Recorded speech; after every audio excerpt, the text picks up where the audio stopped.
Good evening and welcome to this regular meeting of the Northside Board of Trustees. Before calling this meeting to order, the board would like to take just a moment to briefly review some of the rules for conducting our meeting.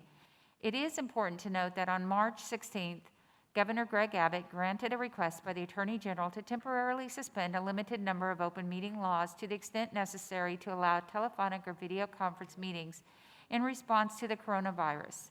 I'll now ask Ms. McGee to call the roll of trustees. Dr. Harrell, Here? Ms. Freeman, Here. Mr. Medina, Here. Mr. Lopez, Here. Ms. Chumley, Here. Mr. Blunt, Present. Ms. Reed. Present. It can be different. In accordance with those suspended rules mentioned above, we certify the following. Notice of this meeting has been posted online for at least 72 hours. We do have a quorum in attendance through in-person means. We are meeting in part by use of a software application which allows communication among trustees. As we would at any in-person meeting, members of the public who have followed the instructions on the meeting notice for registering to speak during the public comment portion or to address a specific agenda item will be limited to no more than 3 minutes to speak. All other meeting procedures will adhere to board-adopted procedures to the extent practical. An audio recording of this meeting is being made and will be available to the public at a later date. We apologize in advance for any unforeseeable difficulties, and we ask for your patience as we navigate unprecedented conditions. The order of business for this meeting is set out in the agenda. One item that you may notice on the agenda is a consent agenda. This item includes items that are considered routine and/or are of a recurring nature. All of the items listed under the consent agenda will be acted upon in one motion. The meeting will then be officially called to order. Please stand up and bow your heads as Trustee Medina leads us in the invocation and pledges of allegiance. Almighty and merciful God, we ask you for your guidance and blessings upon this board, students, parents, patrons, teachers, and administrators as we assemble here today, this evening, for the common pursuit of this great nation's wealth, our students, our children. Amen. Amen. Amen. Pledge allegiance to the flag of the United States of America and to the republic for which it stands, one nation, under God, indivisible, with liberty and justice for all. I honor the Texas flag. I pledge allegiance to thee, Texas, one state under God, one and indivisible.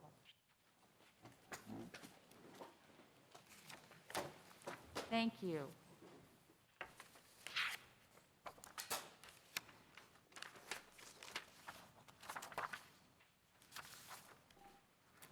We will first start with the superintendent's report. Dr. Woods. Thank you, Dr. Harrell, members of the board. A few items to report tonight. I want to start with talking about the mode of our operations in our schools.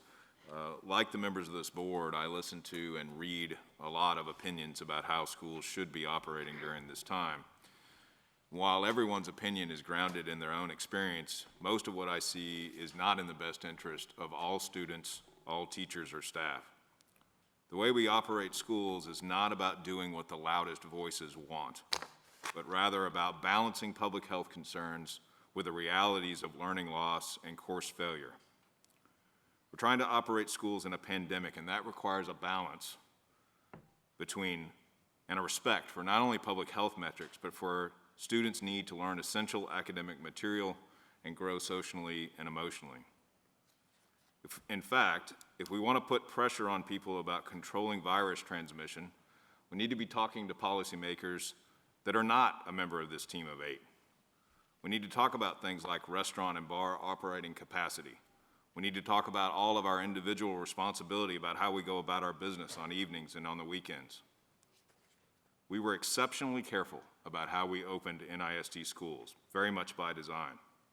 However, I want to be crystal clear about this. Schools should be the last institution in our society to reduce operations or to close, not the first.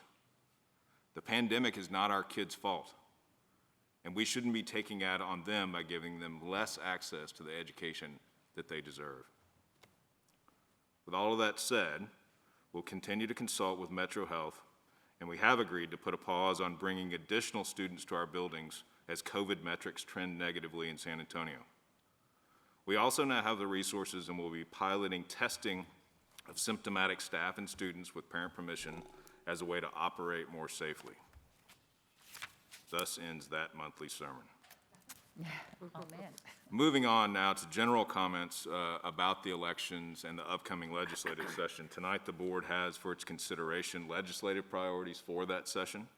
I think the safest general comment about elections in Texas was not much changed. There was a lot of speculation that things would, and very little did. That will put this legislature in a tight financial condition as they go into session in January of 2021. And no doubt we will be trying to do everything we can to guide the decisions they make, especially with regard to funding of our schools. I want to take a minute to thank Don Schmidt and a bunch of members of the Northside Police Department. Recently, we did a drive-through flu clinic in cooperation with University Health. And the flu clinic was a great deal, but part of the reason we did it was for us to be able to study what a drive-through clinic looked like ahead of a potential COVID vaccine. And we're in conversations with Metro Health about what that could look like for getting our staff vaccinated, and then likely later on the general public vaccinated using some of our facilities. I want to pass thanks to Cassandra Miranda and the Foundation Board for the virtual gala.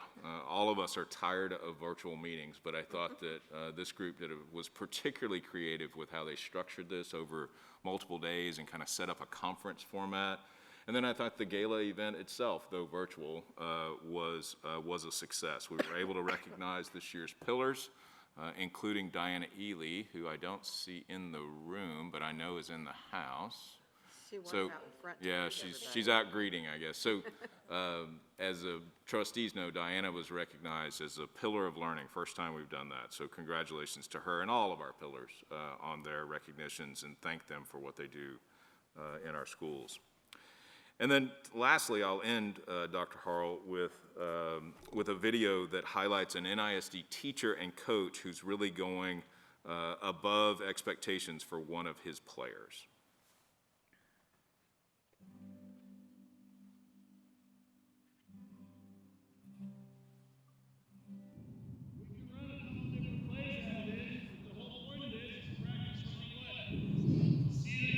Football is a language all on its own. But what if you have other communication needs as well? Your son is awesome. He's a heck of an athlete. Heck of an athlete. Jivan Graham is a deaf student on the Folks Middle School football team. And he and his coach are overcoming that very obstacle. I needed to communicate to him when I'm standing on the sideline or if I'm standing behind the huddle, and to tell him what I wanted him to do. It's hard because sometimes I'm yelling his name and he didn't know when I was trying to get his attention. So I was like, okay, I was talking to my wife and I said, I need to learn some sign language on how to talk with this player so that way I can get him to do something that will help him be a better player.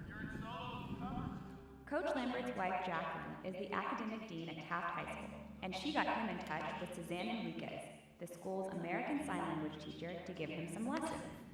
And I wanted to tell him to tackle the quarterback, I needed to go to quarterback, and just different sign languages like that. Just quick things that I could signal to him that he would get quickly. You want him to watch the ball. So you're going to focus on the ball. Focus on the ball. Hey, watch the ball. He's a great athlete, so just want to make sure he was the best athlete he could be. Giiver's mother, who is deaf herself and a teacher at Bronze Station Elementary, is grateful to the coaches for going beyond the game to help her son be successful. Good surprise. It was a good surprise. Because as a parent, I was trying to find a way how to coach to communicate with him. So I was like, okay, let me back off and let me let them figure that part out. If not, because sometimes they have to figure it out. But that'd be good. Giaifre dreams of becoming a famous NFL player and wants to inspire others along the way. It makes me feel that it would be better if all the deaf kids and the people that are stuff like just like me, they would just go around playing just again. Giaifre is becoming a star athlete. But what does he think of his coach's signing skills? I can understand who tried to make me understand. Well, I just have to teach him how to do that. Thanks for joining us for this video from Northside Media Productions. Northside is San Antonio's premier school district of choice.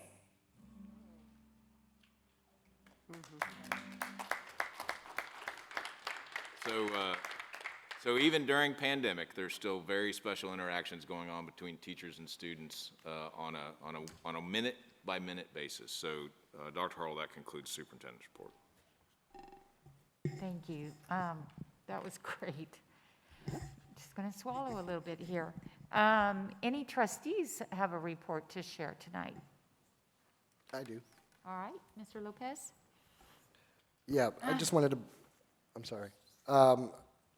I think, like Dr. Woods already said, the only event that I really was able to attend was the NEF Gala, and I wanted to say congratulations to Cassandra and to the staff, and as well as to the board, for all their work and effort in putting this together.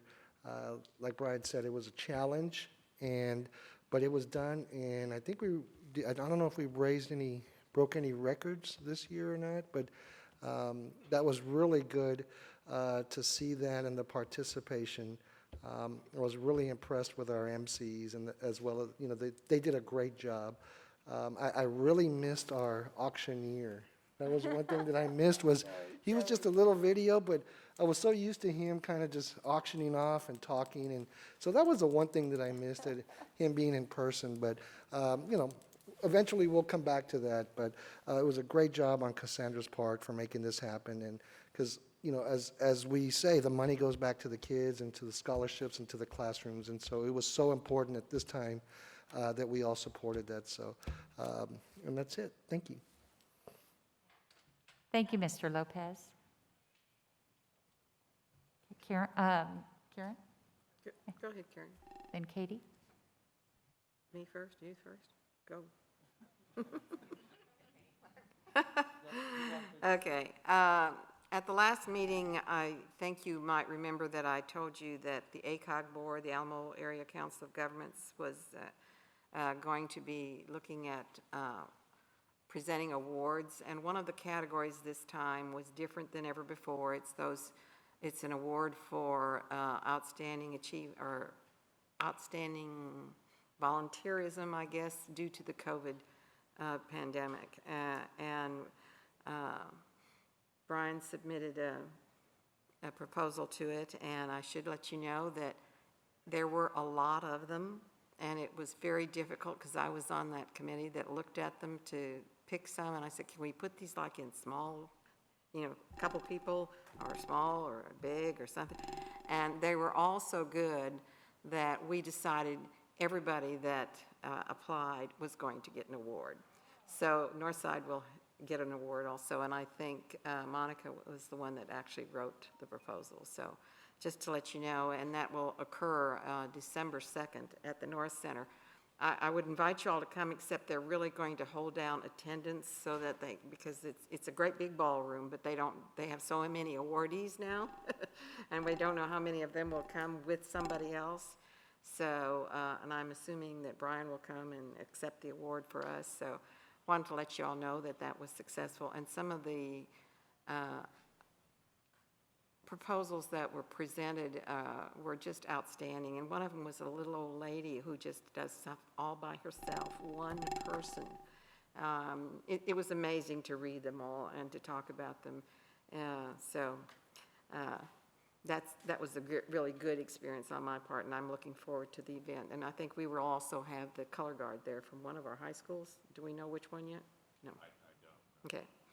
The second thing was obviously the NEF event. I was still the board representative when we picked the pillars this year.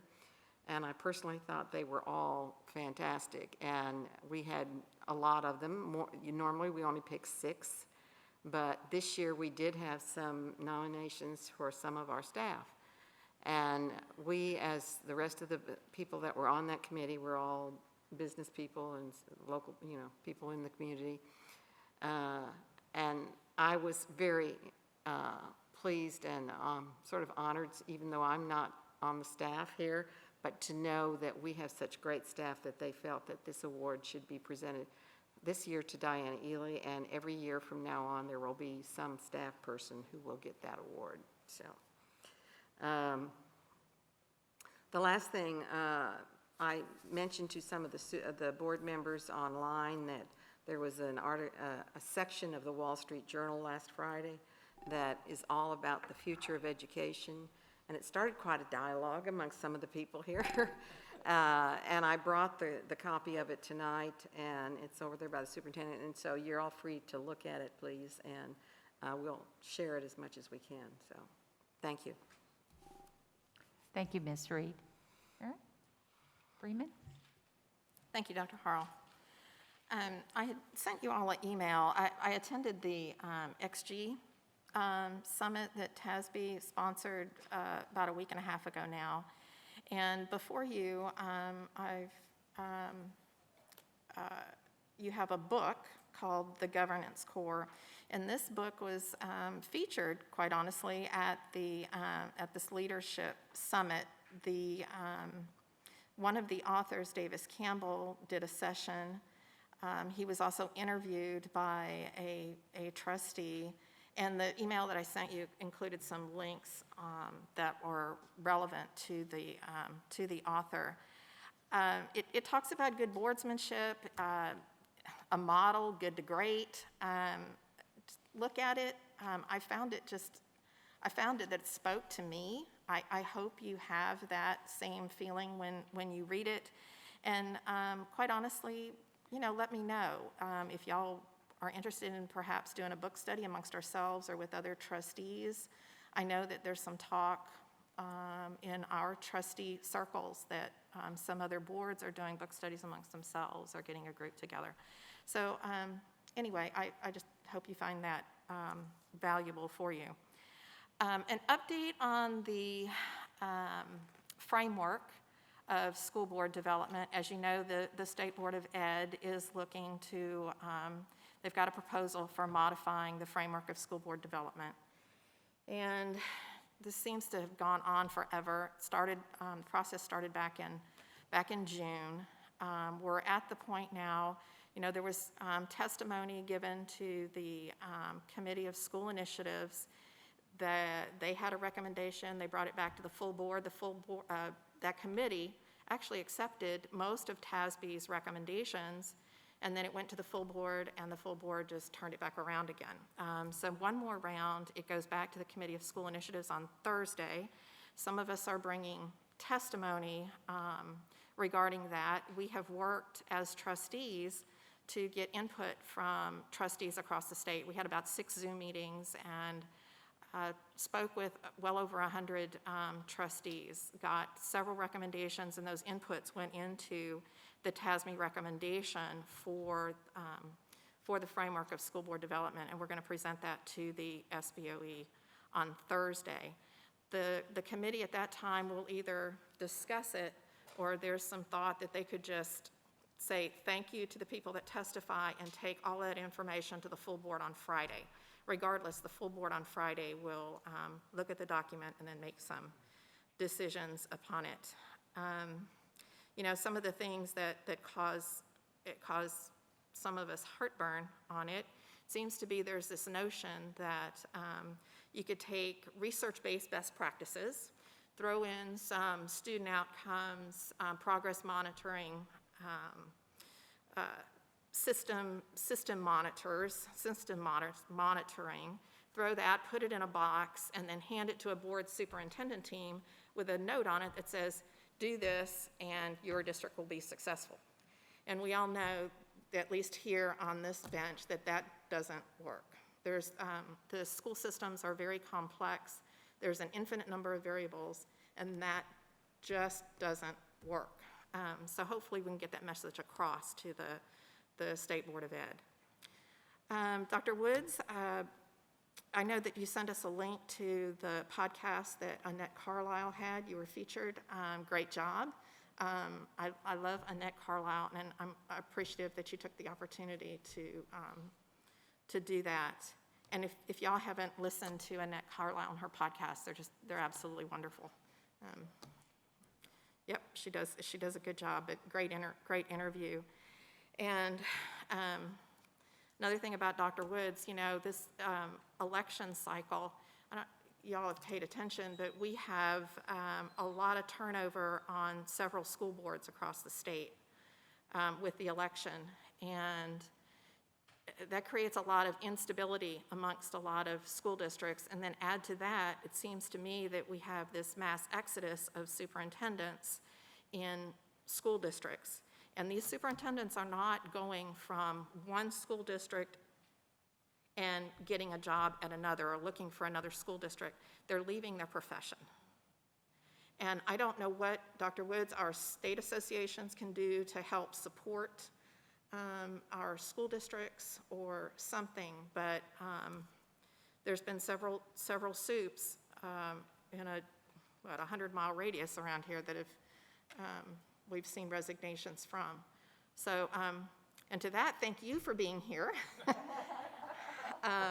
We appreciate at least you being here at this table with us. The pandemic has just taken its toll. And the job is difficult, and making decisions, you can't please everybody. You make one decision and half of the people in the community are not real happy, and it just continues. So however we can support Dr. Woods, our soup, maybe we can all talk about it as a board, but I think we all should be real concerned about that. Thank you, Dr. Harrell. Thank you, Ms. Freeman. Mr. Blunt. Okay, Ms. Chumley? So first off, Diana Ely, I don't know if she's come back in the room. I want to say congratulations. I thought when I saw that she was just a perfect person to be honored in that manner. I remember all the things that Diana has been involved in that I remember and has had a touch to when I was on PTA council and just working on the staff development, and she just does everything so well and is such a gracious individual.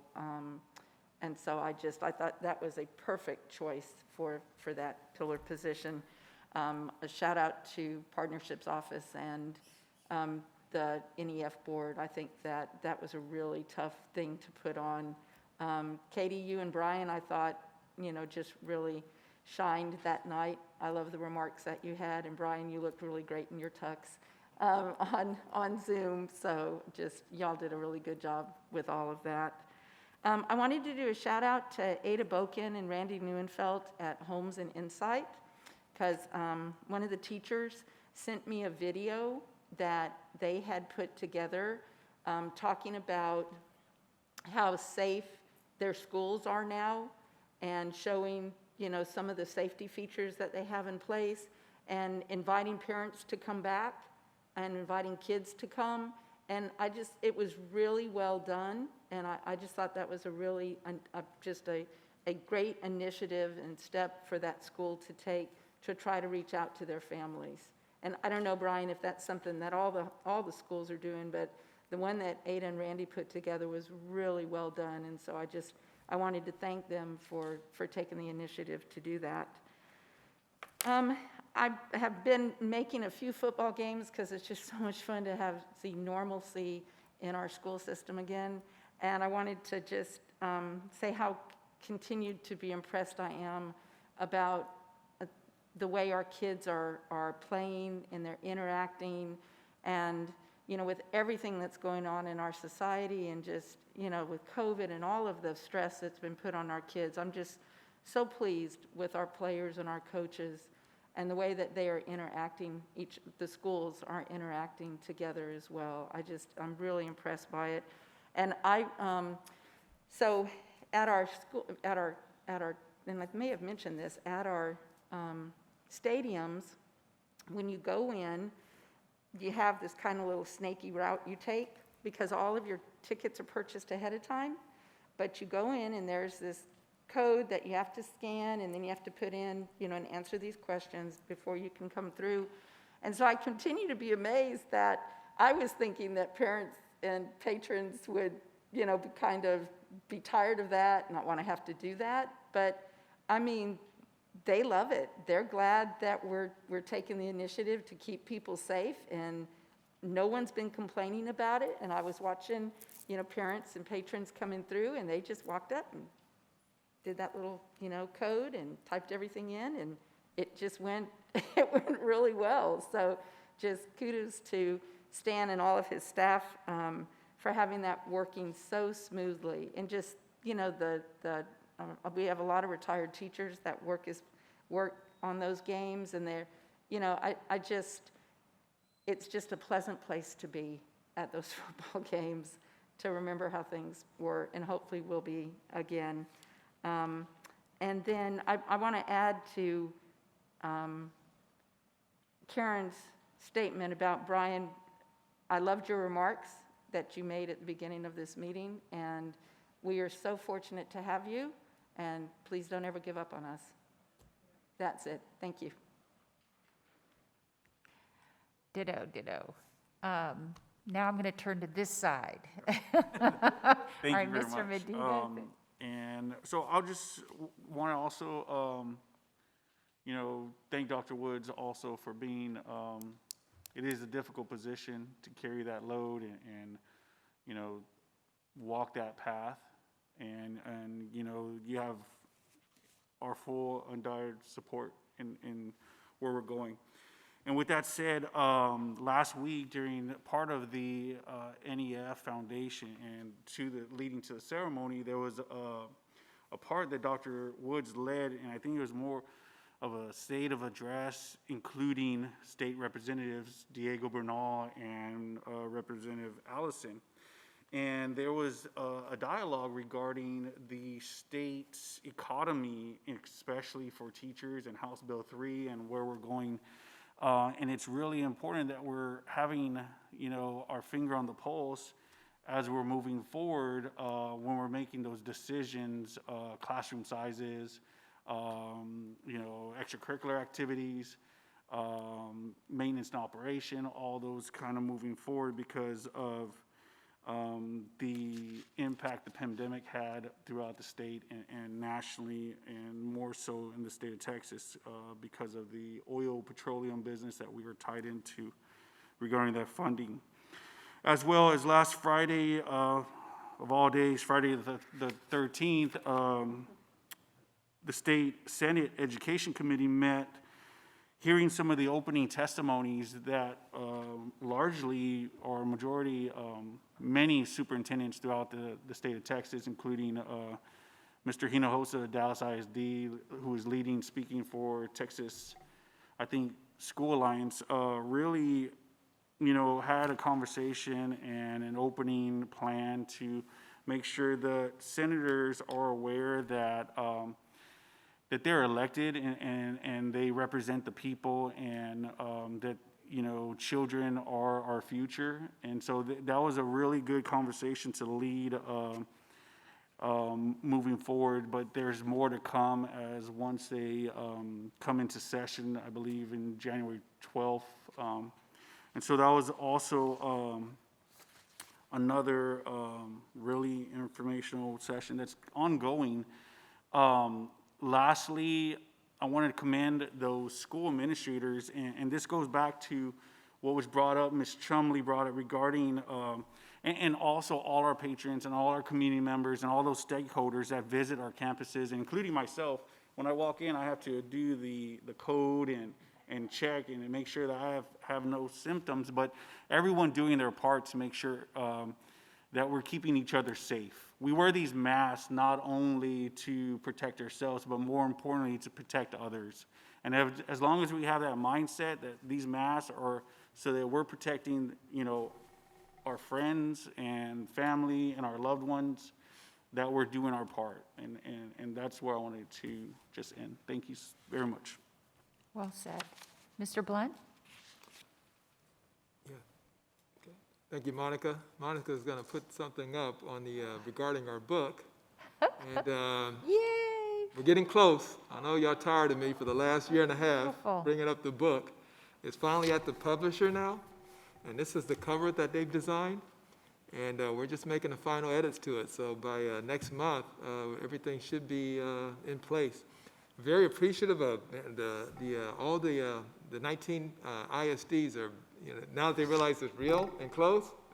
I mean, I'm getting corrections like, well, wait a minute, it's not 101, it's 100. But they're paying very close attention to their sessions, and we get all their comments back, so really appreciate that. As well as Region 20 has been very helpful with the data partnership. Published a landscape report, which is really good, and provided their data also to help out. And then Go Public's been very helpful too. So yeah, so we're there with the publisher, and we're working almost daily through it. So stand by. Should be ready in about another month or so.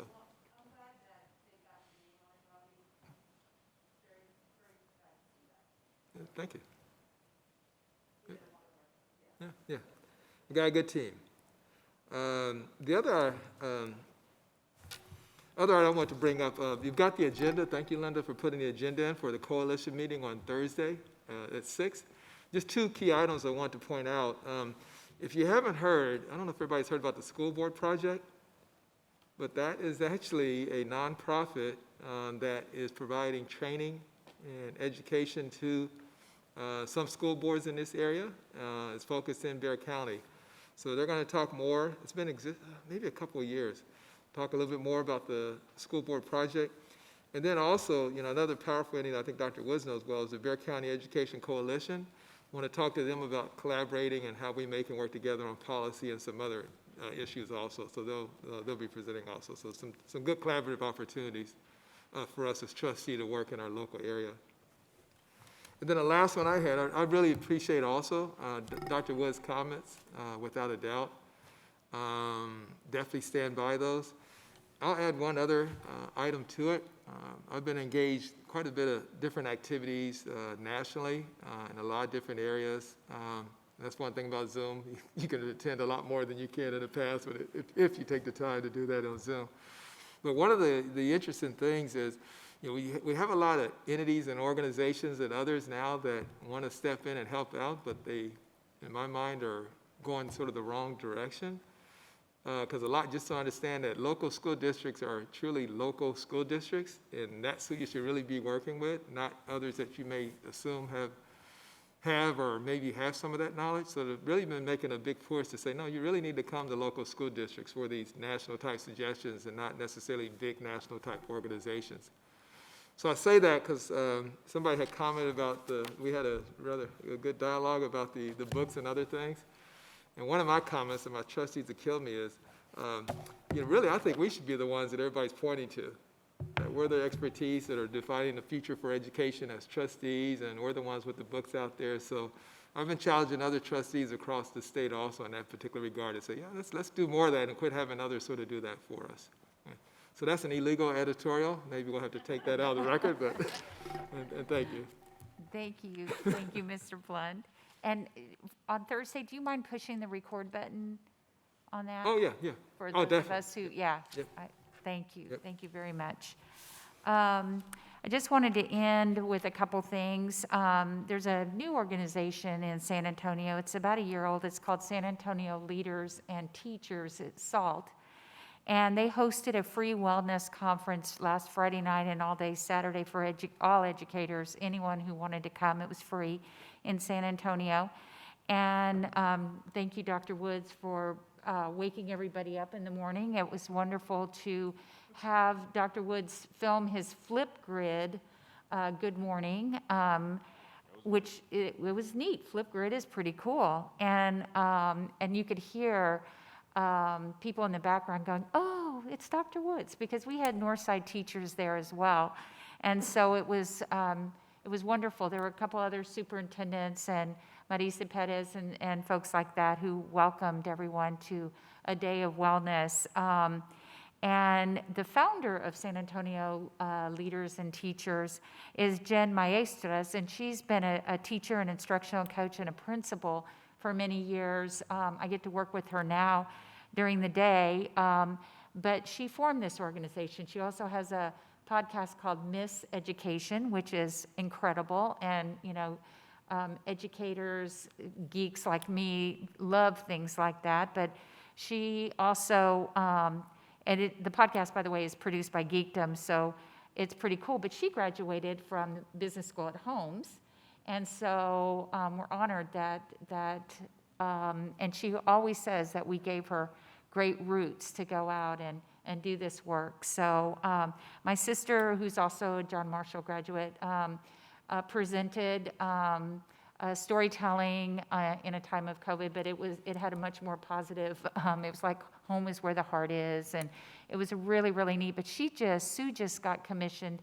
to the Texas Commission of the Arts as a storyteller, and is one of the first storytellers to be inducted into the commission. So that was that's a point of personal pride for her. But it was a day of wellness, and we all did everything from learn how to take naps in the front lawn to doodling. Cruz Ramirez, who is a phenomenal art teacher at Rawlinson, presented the art of doodling, which is now a skill that we should all learn. It helps us think more clearly and retain information when you can doodle during times where you should be paying attention. It's now not considered something you should get in trouble for. So I've been doodling all board meeting. No, not really, but I'm learning how to doodle.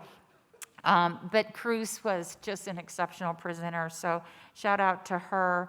I did want to, another point of personal pride, one of my brothers, Bob, is another graduate of John Marshall who, I think, Melissa, you went to high school with Bob or Sue? Bob. So Bob had a premiere of a film that he wrote and produced. Saturday night was the premiere of it. And he was commissioned by the Washington National Chorus to film the chorus, but to have a story with it. So the film was called Cantata for a More Hopeful Tomorrow, and it was written, directed, filmed, and edited by Bob Berg, and the music was composed by Damian Jeter. This was in the Washington Post. Cantata for a More Hopeful Tomorrow, influenced by stories of hope and disproportionate impact of COVID-19, has had on Black community. The National Washington Chorus and artistic director Dr. Rogers commissioned composer Damian Jeter and Emmy Award-winning filmmaker Bob Berg to produce a short music film, Cantata for a More Hopeful Tomorrow. Anyway, it goes on, and it was filmed totally virtually. They had over 100 singers that recorded their parts. I don't know how Bob did it. We haven't been able to talk, and I haven't stopped crying since Saturday night, but it was incredible, and he dedicated the entire cantata to my parents, and it was beautiful. And I should have worn my fine arts mask because of Sue and Bob, but anyway, just so proud that, not just our graduates like Diana Ely are going on and doing great things, but Jen Maestras, and then some of my family members. So anyway, I do want to wish, or we all would love to wish everyone a happy Thanksgiving, and as my grandson calls it, happy thanks and giving. And I don't want to correct him. He really thinks it's happy thanks and giving, and it is. We've been giving our time, our hearts. We've been giving our safety procedures. We've been giving time and energy to our kids. So going back to Dr. Woods' not just plea, but it should be our promise to our kids to really take care and do the right thing all the time. So happy Thanksgiving to everybody, and especially to this board. Thank you very much. We will now go on to recognitions. Dr. Jordan. Yes, good evening. It is my pleasure to introduce Mariana Oravides, an ESL teacher at Anson Jones Middle School, who has been selected as the 2020 ESL Teacher of the Year for Region 20. With more than 30,000 teachers who work in this region, this recognition is quite an honor and marks several years in a row that an NISD employee has been recognized for their outstanding work in serving bilingual and ESL students. Mariana took a little unusual journey to get to where she is today. She has a Bachelor of Science in Interior Design and a Master of Architecture, and worked with local architecture firms before attending the Alternative Teaching Certification Program at Region 20. Upon getting her teaching degree in 2009, she served as a bilingual 4th and 5th grade teacher in San Antonio ISD before moving to Martin Elementary in 2013 as a bilingual 5th grade teacher.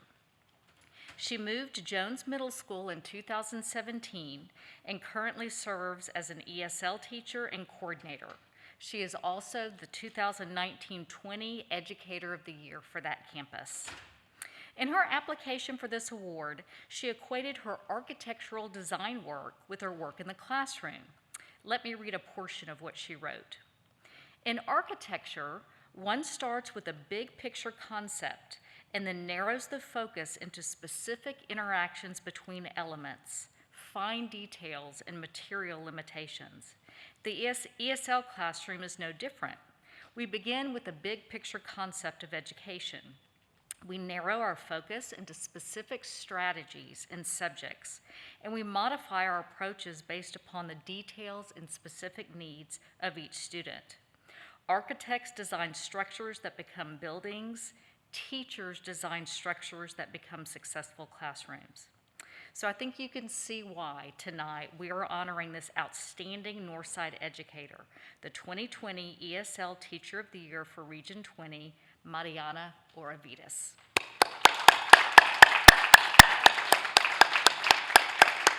I also would like to recognize her husband, who is here to cheer her on and support her. And so, Mariana, if you'll come forward for a picture. Mr. Raga, where is he?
All right, the next item on our agenda is citizens to be heard. Actually, I have two people signed up to speak, Dr. Harrell, one under Okay. citizens to be heard and one under an agenda item.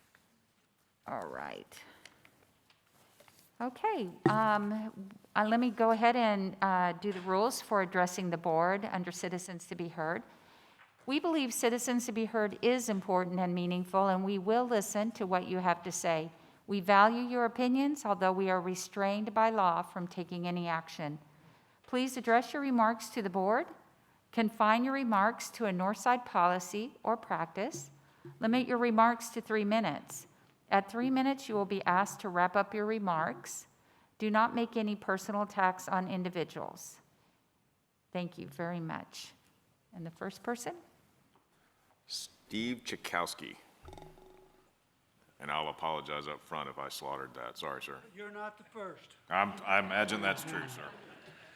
Mr. Superintendent, board members, my name is Steve Chahusky, and I want to visit with you a little bit about an issue that's taking place at McAndrews Elementary School. I live in the neighborhood next door, and the parents there and the neighbors have asked that I address the board and make a request of you. As some of you know, CPS has unveiled plans to add 130-foot tall towers 138 kV transmission line through that area to serve its developing needs. The plan unveiled has McAndrews virtually encircled with these towers. If you don't know what a 135 or 130-foot tower looks like, I have a photo here, and I'll leave it on the table for you to see. It is not your neighborhood tower. It is the main transmission tower you see going through generally countryside. So we're a little surprised that they're putting it right next to the school. From their submittal to the Public Utilities Commission, I have some of these, and I'll leave them on the table for you too, as well.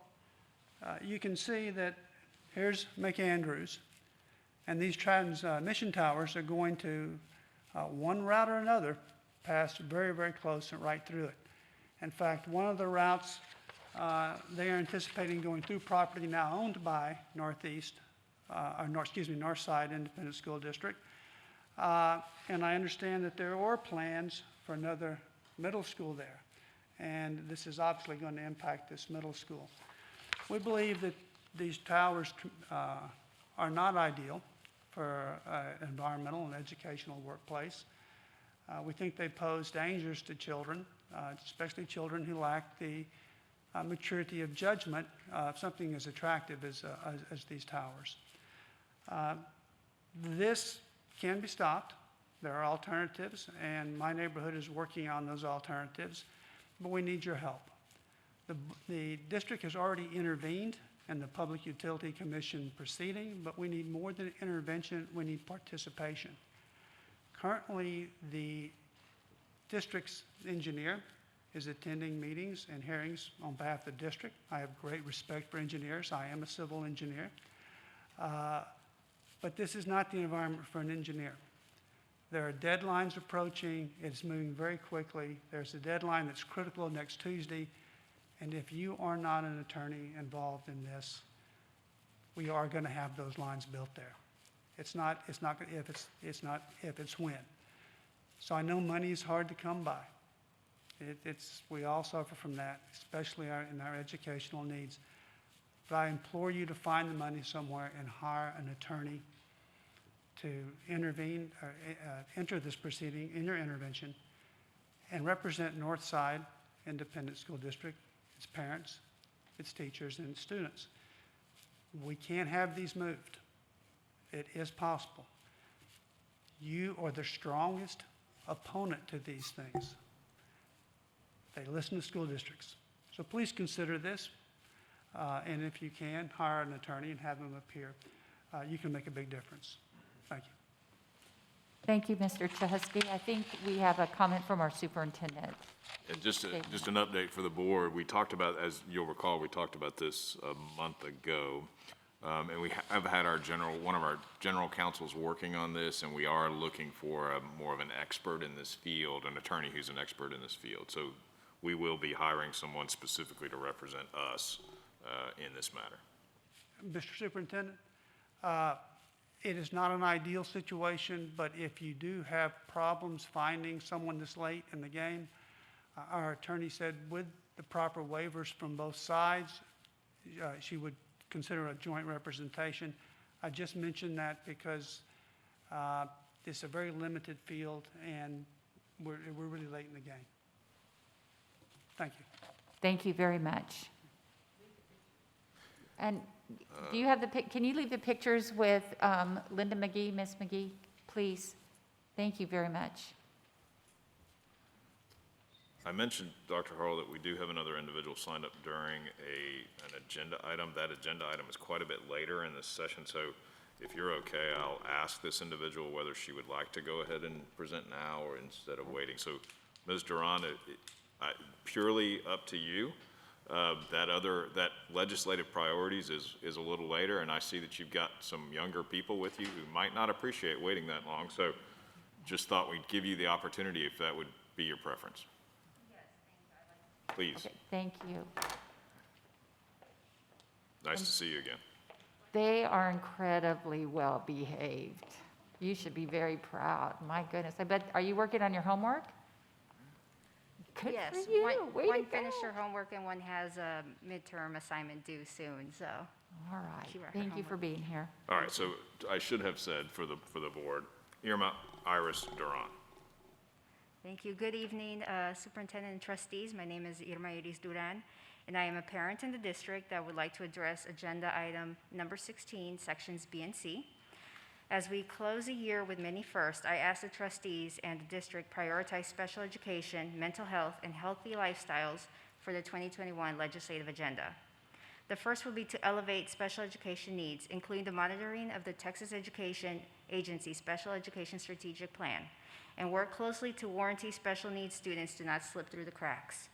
According to the TEA, there has been an increase of 112,000 students, special ed students in Texas within 4 years. Our schools require sufficient resources to address service gaps for special education students. As the population increases and our schools adjust to a new normal, increased support services must be made readily available. Secondly, I ask the district prioritize legislation of mental health and healthy lifestyles. Issues such as anxiety, obesity, and undiagnosed mental health disorders have substantially increased within the past decade. Educators and parents must speak up for their children. If the year has taught us anything, it is that mental health is a subject that we must openly discuss to nurture our students. Finally, I would like to thank the district superintendent and staff for all the efforts during the landmark year. The administration and staff have gone far above and beyond to address special student needs.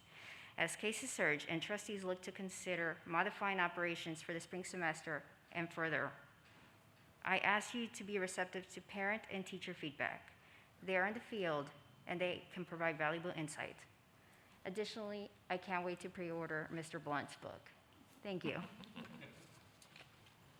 Thank you, Ms. Duran. And we say thank you to our parents, too, and our students very, very much.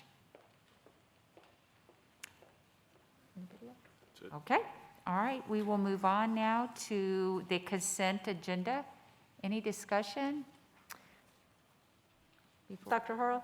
Sure. I'd like to, hold on just a second, let me get back to it. I'd like to ask the board to, I apologize, I didn't realize everything that I missed in our last meeting, but I would like to pull,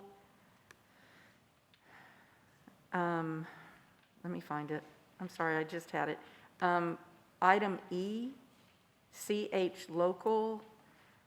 It's my understanding that pulling this will not affect any of the district's operations, but I'd like to pull that and have that go back to building committee or policy, whichever, to just get a better idea about this.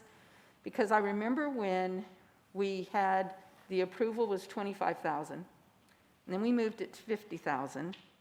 And Leroy and our purchasing, it's absolutely no reflection on anyone that we have in staff. But I think $100,000 without any kind of board oversight, I'm just concerned about that.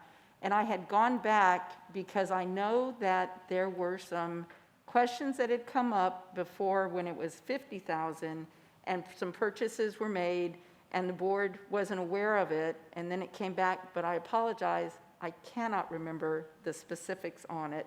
But what I would like to do, though, is take some time and say, okay, give us examples of what were some of the $100,000 purchases that the district has made, so that we as a board are aware of when we increase that to the $100,000, what type of examples of purchases would be made that would no longer have board oversight or approval. And so what I'd like to ask is that we pull section E, CH local, for additional review to come back at the next board meeting in December. Would you be okay if we kept second reading of policy CCA local, though? I believe so. That the only piece that I saw was, and Dr. Woods, and I didn't read through all of CCA local, but I believe the only piece that this impacts is CH local, where we're looking to increase the purchasing to $100,000 without board oversight. Right. Ms. Freeman, did you have a question or comment? I'm sorry, yes, just clarification. Ms. Chumley, you said bring it back to the December board meeting, or And you mentioned committee meetings, so, Well, I thought if, in either building committee, because I know we have one in December prior to the board meeting. Okay. I don't know when policy is, or it could go to policy, but I would just like for us, before we make this decision, to just have examples of what currently would have been a $100,000 purchase. So what types of things are we looking at that we will no longer have board oversight on? And I just think that'd be a good review for us to understand that by increasing that. Just a suggestion is this initially came through the Finance Committee, so I would suggest it go back to that committee. That group does have a meeting in January, and then it could come, if necessary, it could come back to a meeting in January. There's not an operational hurry of any kind. Okay, good, that's fine. Gerald, if you're all right with that, and if the rest of the board is all right with us just pulling that and taking one more review of it to get a better understanding. Got it. Ms. Reed? Yeah, as I recall, some of the discussion that we had at the committee meeting level was that it's not just something that he would do and sign off on and not let us know about. He would always be letting us know. So we're not going to be blindsided by something. Anyhow, that's the way it was presented, I think, earlier, and with that understanding, I was comfortable with it for sure. So, but if we need examples of, we can certainly get that. I'd just like to understand, Katie, what we're looking at. And I apologize because I've been racking my brain because midnight tonight, that Rolodex will go all the way around and I'll be able to remember those examples. But I just know that we had a couple of examples, and it was building, that there were purchases under $50,000 that then we came back to and said, well, wait a minute, why did we do that? Did we hear about that? And we hadn't, and so I would just like to have us just get an idea of exactly what we're looking at on that, if the rest of the board is all right, which is, and as long as it's not going to cause an operational issue, I think we have the time. Okay, I'm looking around, I'm not seeing any other I'm okay questions with or it. comment. Everybody's okay? Yeah. All right, we'll keep then CCA local and consent and delay CH local to go back to committee and then board. Okay, thank you. All right, is there a motion? Yeah, Mr. Blunt? Yeah, I'll move approval of items, agenda items, consent agenda items A through N, excluding CH local, which is part of E. Is there a second? Mr. Lopez seconded. All those in favor, say aye. Aye. Aye. Sorry, I was going to do roll call. I don't have to do roll call anymore. Okay, all those in favor, say aye. Aye. All those opposed, say nay. All right, the ayes have it. Consent agenda minus CH local has been approved. All right, we will move to facilities and operations. Mr. San Miguel.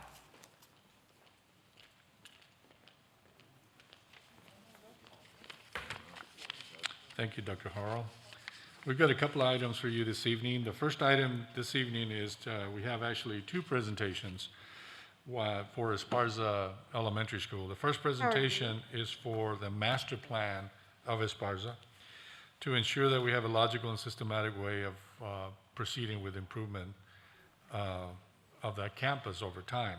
The second is for the schematic design for the 2018 bond program initiative at Esparza that includes upgrades to the ALE classroom, along with some ADA work, which is American with Disabilities, accessibility type of thing, some minor window replacements, and some minor mechanical upgrades. We do that, we put them all together, so we'll go hit the campus 3 or 4 times. So with that, I'm going to turn it over to Sean Carlson, the architect. Good evening, Dr. Harrell, Dr. Woods, members of the board. As Leroy said, I'm here to do 2 presentations, the first being the master plan, which was brought about by our 2018 bond project that was awarded to us.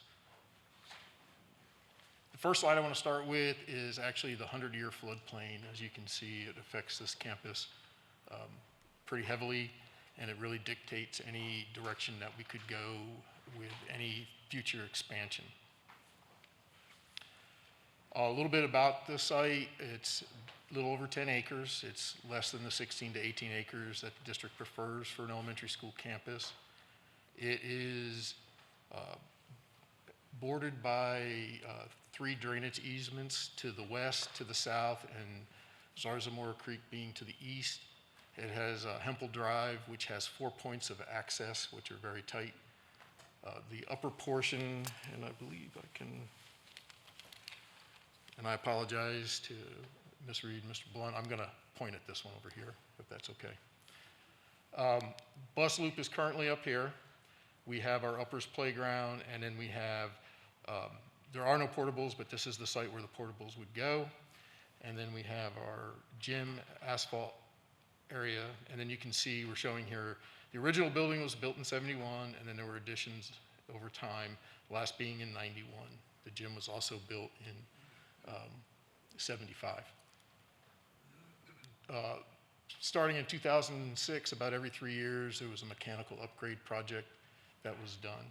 And the parking for a 660 student campus is adequate and actually can be reduced. So next slide, please. What we're showing in this slide is actually the categories, if you will, of the areas that we do for the design guidelines. So we're sharing those with color. So this would be the administration area, the instructional area, the support. And what we were doing with this is trying to find deficiencies. For example, the administration is actually broken by the secure vestibule that's here. And then another deficiency would be the gym and the cafeteria kitchen, which are separated. Music is located over here and the platform's there. And then the ALE also has, it typically likes to be shared with the special instructions or specialized instructions. That's also separated as well. Next slide, please. The other way we did deficiencies was to take the areas, and these are color-coded. These match the colors of the areas each of the headers do. And we have this column right here is the actual square footage on campus and then the required. And we did that with color coding, red being the most efficient. It's 25 or greater, yellow being between 10 and 24%, and then green being 9%, or it could even be a surplus. So we're about 16% on the administration. And kind of a unique thing, even though your classrooms are undersized per district standard, there's actually 28,000, a little over 28,000, and all that's required is about 26. So there's actually a surplus. This column right here, if you see a red, it's because it was not provided on the campus, but it is part of your program. So next slide, please. Continuing that, your physical education, your kitchen, you can see that the serving line and the freezer cooler, there's some deficiencies there. Most of the stuff that is deficient is storage spaces. And then we came back and we're showing each classroom by color, either based on the deficiencies, and you can see where the deficiencies lie. Next slide, please. And this is just kind of a mock-up of a little 3D massing of the campus as it is. Next slide, please. What we're proposing, like I said, we had 4 points of entry, and we had recommended reducing it by 1, changing the bus loop, and then doing your kitchen, cafeteria, gym combo under the first portion of work for this. We would create a new asphalt play area, maintain your portable area, move the uppers playground, and then get a bigger queuing. The intention is to get a bigger queuing for student drop-off. Next slide, please. And then just a massing that would occur opposite of where the floodplain is. Next slide, please. The second phase, once this kitchen, cafeteria, and gym are brought online, would be then to take what was the kitchen and cafeteria and use it for the administration. It would put the two pieces together and make it, one continuous space. We would also create parking down here that could either be staff or visitors. I know there was some concern about securing some parking, and that could be done in this area. At that point, we would also recommend taking down the gym and turning over some of the paved area for green space for the kids, because again, it's only 10 acres and we're trying to get as much space for those kiddos. Next, please. And this would, by this area right here, it's all an internal, we're not expanding any of the walls, so it would be just basically an interior renovation of an existing space. Next slide, please. And the last phase would be to take the old administration, which was broken and separated, and create instructional spaces and support spaces for this campus. Next slide, please. And again, that would be an internal interior remodel project as well. And roughly, you can see the cost of what each one of those pieces of construction, how it's phased would be. The benefit of doing the kitchen cafeteria first, it would not interrupt the day-to-day workings of the school, because you could maintain the old cafeteria and the gym until that one came online, and then you could take it offline and then move the administration in, and then move needed support spaces into what used to be the administration. Next slide, please. That's the master plan. I'd be happy to answer any questions on that if there are any. Dr. Harrell? So this was reviewed by the building committee, and Sean, I wanted to ask, so did y'all talk about the security issue? Did you find anything further about that? I mean, the statement, well, it will be addressed. We can address that with changing the parking. We can move the bus loop. We didn't show it differently than what we showed you in the building committee, but you could consider the upper portion, actually the student drop off, and there's only 4 buses on this campus at the current time. And that would allow us to use the lower area, what used to be the playscape, as the staff parking, and we can put fence around that area to maintain that. But I did not talk to anybody about on campus if we needed to maintain that or not. I think that's really So need to go through facilities. I guess what my concern is, so I'll share with the rest of the board, is that staff at Esparza parks in a parking lot that is behind a locked gate because they've had issues in the past with vehicles being vandalized. And so I had asked to just make sure that we're addressing that within this master plan. And so I guess my question is, since it's not notated anywhere, there's nothing listed in this master plan in relation to that, let's say that this will be for the next bond, which would have to be, I don't want us to lose sight of that. So what do we do to make sure that that's notated somewhere within this master plan, that is a change that was brought up that is to be addressed and reviewed? So I guess I'm asking. Well, I think that conversation's in the minutes of the building committee, and it's in the minutes of this meeting, so I think that covers the need, frankly. Okay, I just don't want us to lose sight of And that. Ms. Chumley, the other thing is, always remember that this is just a very, very cursory review. This will be going through approvals through the regular process, so we get the schematic design, we have another opportunity for the building committee to review that as well, along with staff and the Okay. architect. And then So- the other thing that was discussed in building committee was that it's shown as phases, but that doesn't necessarily mean that one phase would be the next bond, the second phase would be, 8 years out, the third phase would be 12 years out. Because when you look at phase 1 and you look at phase 2, those are 2 that really need to be combined, because you don't want to have the cafeteria, the old cafeteria just sitting there after we've built the new building. And so that was the other part, which Leroy had indicated the same thing, is during all of the bond discussions in relation to what the whole district's needs are, that would be something that would be looked at, that it doesn't necessarily mean that we're talking about 3 different phases, that 2 of the phases could be combined at one time. You did a lot of work, thank you. I didn't realize just how deficient Esparza is from a size perspective on that. I wish we could do all of this immediately. Yes, ma'am. Ms. Reed?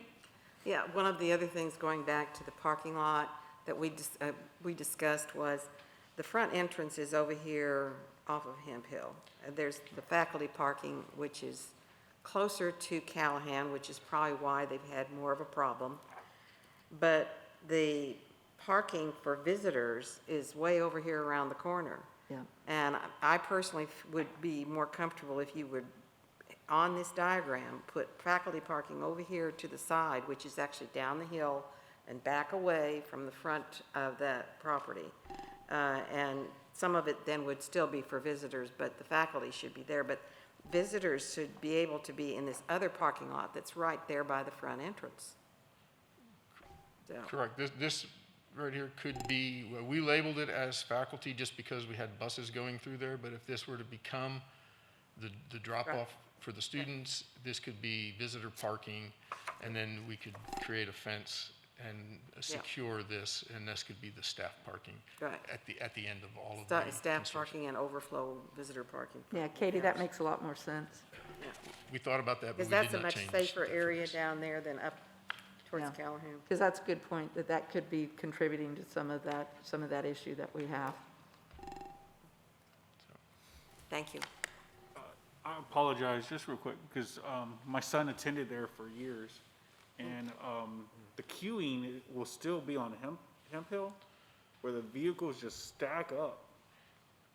And that was, we're gonna understand it, right? that was the reason we The tried drop to. off and the pickup, it's To create a bigger queuing area by doing it here. But even if we do it here, this is more queuing than it's currently available. just as long as it's being addressed, because it was a nightmare. It's So that was part of the conversation, because it is a real issue. What we didn't want is that you had to wait in line to be able, so with what Katie's suggesting, it makes a lot more sense, because the concern was that you would have to wait in line, because that bottom driveway, you can't come in there. So you'd have to wait in line to be able to get around to the visitor parking to park. You'd have to go through the drop-off if you were, or pick up if you were coming at the beginning of the day or the end of the day to that campus. So with what Katie's talking about, that would give a better access to visitors to be able to not have to be in that queue. Well, I think we also talked about having some of the student drop-off at the back when the new gym is, and cafeteria are open. So that would, student drop-off up here would be go up there. To try to get a better queue to get people off of Hemphill. Great discussion. Mr. Blunt? Well, mine's not a great discussion, it's just a real small detailed question. Is that a bridge, if I remember correctly, back between the city park, I forgot which one it is. Garza. Yeah, Garza and Esparza, there is a bridge back here. It is. Yeah, the reason why I was asking that, is that the districts or is that the city? And how does that impact if we put fencing back there? Because I think it's just sort of there. I'm not sure who owns that one. No, don't worry about it if you don't know now, it's just something that maybe later. It's Bobby, that's the cities. That's the cities. The bridge. Is it? Yeah, if I'm not mistaken, because I've been going to the homeowners association meetings there, and there had been comments in relation to that. Okay, I just wasn't sure if we do fencing or master plan or something back like that, just to make sure the city. There's actually 2 rows of fencing by that bridge to cut it off. Okay. Thanks, it's something to watch for. Okay. Great. All right. Okay, so moving on to the 2018 bond project, which was the window replacement, ADA upgrades, and ALE. Next slide, please. Currently, your ALE is located right here. We are looking at, and I have enlargements of all this for everybody, but we have the restrooms and then a teacher work area that we were recommending that we address. There are some deteriorating windows located here in the current admin. You can see them, they're really in bad shape, as well as back here in the kinder area, there's some windows up here, and we're recommending that we replace those in kind. As far as the accessibility portion goes, we're talking about reworking some of the walking surfaces, not the canopies that are out here, but providing some curb cuts and fixing some of the flat work that's uneven and has moved over time, as well as under this canopy that takes us to the existing gym. We're talking about flat work, but not canopy work. So just trying to get with people who have mobility issues where they can get to the gym a little easier. Next slide, please. Again, this is with all of the rooms, the windows that we're replacing, the current ALE, the restrooms for the boys and girls, and then the staff area. Currently, right here is your specialized instruction. There's some small classrooms. We're actually, you'll see here in a second, we're going to modify this area, and as well as this third grade classroom that's here. There's currently 6 extra classrooms on this campus. And this is your large classroom, which is not to district standard. Next slide, please. So we are recommending that we put the ALE and the specialized instruction where they have the adjacencies and the connection. They can share the kitchen, which is part of the program elements, and the ALE then would get its oversized restroom for the special needs that are a part of that classroom. We're talking about taking the 2 dislocated, or the 2 small classrooms that we're going to take over to make the LE, moving to this third grade classroom, and I have enlargements of this as well. Perfect. You know, you can see that we'll have a movable partition, so it can either be 1 classroom or 2 small ones. We would then have a large classroom, which then would exceed your current standard by a few feet, the restroom, and then the staff area, which has a little bitty tiny restroom right here that we're recommending, giving them some storage and an accessible restroom. Don, aren't those small classrooms way under what our standard is? They are undersized, that's why we're doing, making it where it could be 1, but they are under your standard, yes ma'am. There's, without moving a whole bunch of walls and stuff, it could be more of a testing room, possibly. That's what the... Is it really gonna, I mean, is that really of use to the campus, Leroy, to Yes. have 2 tiny bitty classrooms? Yes, they use them for a multitude of different, like Sean was talking about, testing, audio testing, and various things with with small groups that come in for specialists as well. How many kids? That's our standard that we've had for, oh gosh, over 10 years. And every school that we built has that small instruction in there. And it's utilized in a multitude of different ways. Okay. That was one of the reasons to put the partition in there, so it's a little flexible. Next slide, please. And then the last component of the 2018 bond was to do some mechanical improvements. And like I said earlier, in 2006, about every 3 years, this campus has been upgraded with the exception of the IDF and the MDF rooms. There's one located here, next to the library, and here. And we would then put units in there for that. Dr. Hall, I'm sorry, I've got one more question. Yes. I had come in late to the meeting and I missed this part. So we are replacing GT, or we're moving GT in special instruction? Specialized instruction is there. And so we're taking where GT is, we're doing the ALE, but where are you putting back the GT? The GT can go to any of the spare classrooms, or 6 of them, and the campus can pick what that is. It's not that it needs to be, you know, It's a standard size classroom. yes. Okay, so I'm missing this. I'm not understanding you on this. So we're taking GT out, and this school has 6 open classrooms right now? Is that Yes, what- ma'am. Is that what you're saying? Yes, there are 6 spare classrooms according to the information provided. Okay. That are just sitting there open, and so we don't anticipate that we're going to have growth where we're going to need those. I just hate when we're taking a specified area for GT. And are we giving them the same amount of space? Was that the same amount of space in the classroom Yes, that GT was in? yes. Okay. Okay, thank you.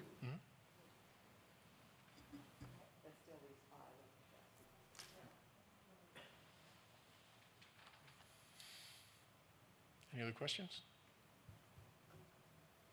No, Other questions? I'm looking around. Nope, no question. Recommend approval on the Is there a motion? 2018 project. Of the schematic design for Esparza. Thank you. Is there a second? Second. Okay. Did you? Mr. Blunt? Yeah, wasn't sure if you meant to say both. Is it, you need both master plan and schematic design approved, or? Yes. He's saying yes. You need the Yeah, I just master wasn't plan sure. approved as well? I wasn't sure if Melissa said both. We traditionally bring master plans for approval to the Board of Trustees. And this one, because it did not affect anything that we're doing with the 2018 ALE upgrades, we just decided to put them together.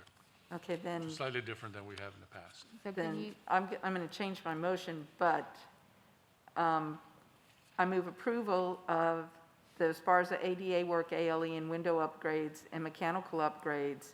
And I move approval of to include the master plan with the changes that have been specified tonight.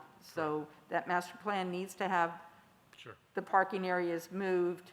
Correct. And the reason I'm just being really specific about this is that, you know, this may come up Sure. 6 years from now when, you know, part of us aren't here. So I don't want us to lose sight of Sure. that was approved. So, What we're going to do, Ms. Chumley, to try to mitigate that is, we'll ask Sean to finalize those drawings, make the changes, and that will be our official record. okay, that sounds perfect. So moved. okay, and the second was by Ms. Reed that way too as well? Okay, very good. All those in favor, say aye. Aye. All those opposed, say nay. All right, the ayes have it. Facilities and operations, letter A has been approved. Letter B, schematic design for Zachary. Thank you. Again, we have another presentation for you. Last month, the Board of Trustees approved the master plan for Zachary, our newest magnet school. And so as a result of that, that laid the foundation, so to speak, to the presentation you're going to have this evening from Pfluger Architects. How are you? It is the schematic design for the magnet school at Zachary, and Mr. Carr Hornbuck, Andrew, I'm sorry. Can't tell you guys apart sometimes. Andrew Perez from Pfluger Architect is here to give us a presentation, and I got Carr is a collection. handing out the handouts for you as well. So, Yeah. Thank you, sir. Dr. Harrell, Dr. Woods, board members, good evening. As you recall, I'm Andrew Bettis with Pfluger Architects, and I am pleased to be here tonight to present the schematic design for Zachary Middle School for 2 reasons. The first being that we get to show you the progress updates from the master plan that was presented last month, and also because I am actually a former Zachary Wolverine. There you go. Very exciting. So going to the next slide, please. Right off the bat, as a refresher from the master plan, you'll recall that we selected the third of 3 options, which locates the magnet addition and renovation on the northeast, planned northeast end of the site. And so what you're seeing here is the area where this work will occur. We also have identified what we're calling an alternate, which is a couple of modifications to the driveway and walkway leading up to the entrance of the building that you'll see in a rendering a little bit further down the way. So if you'll go to the next slide, please. Here you see the first floor plan, and I will take Sean's lead and I will point to this screen. So I do apologize, Mr. Bond, Mr. Reed. Miss Reed, sorry. Here on the first floor, you see the new administration for HB Zachary Middle School. As you recall in the master plan, part of getting this option to work is that we need to relocate that a little further east. And so we have designed this to match what you're seeing at your newer middle schools, such as Strauss and Bernal Middle School. We have a secure vestibule, which is becoming a new north side standard for new middle schools.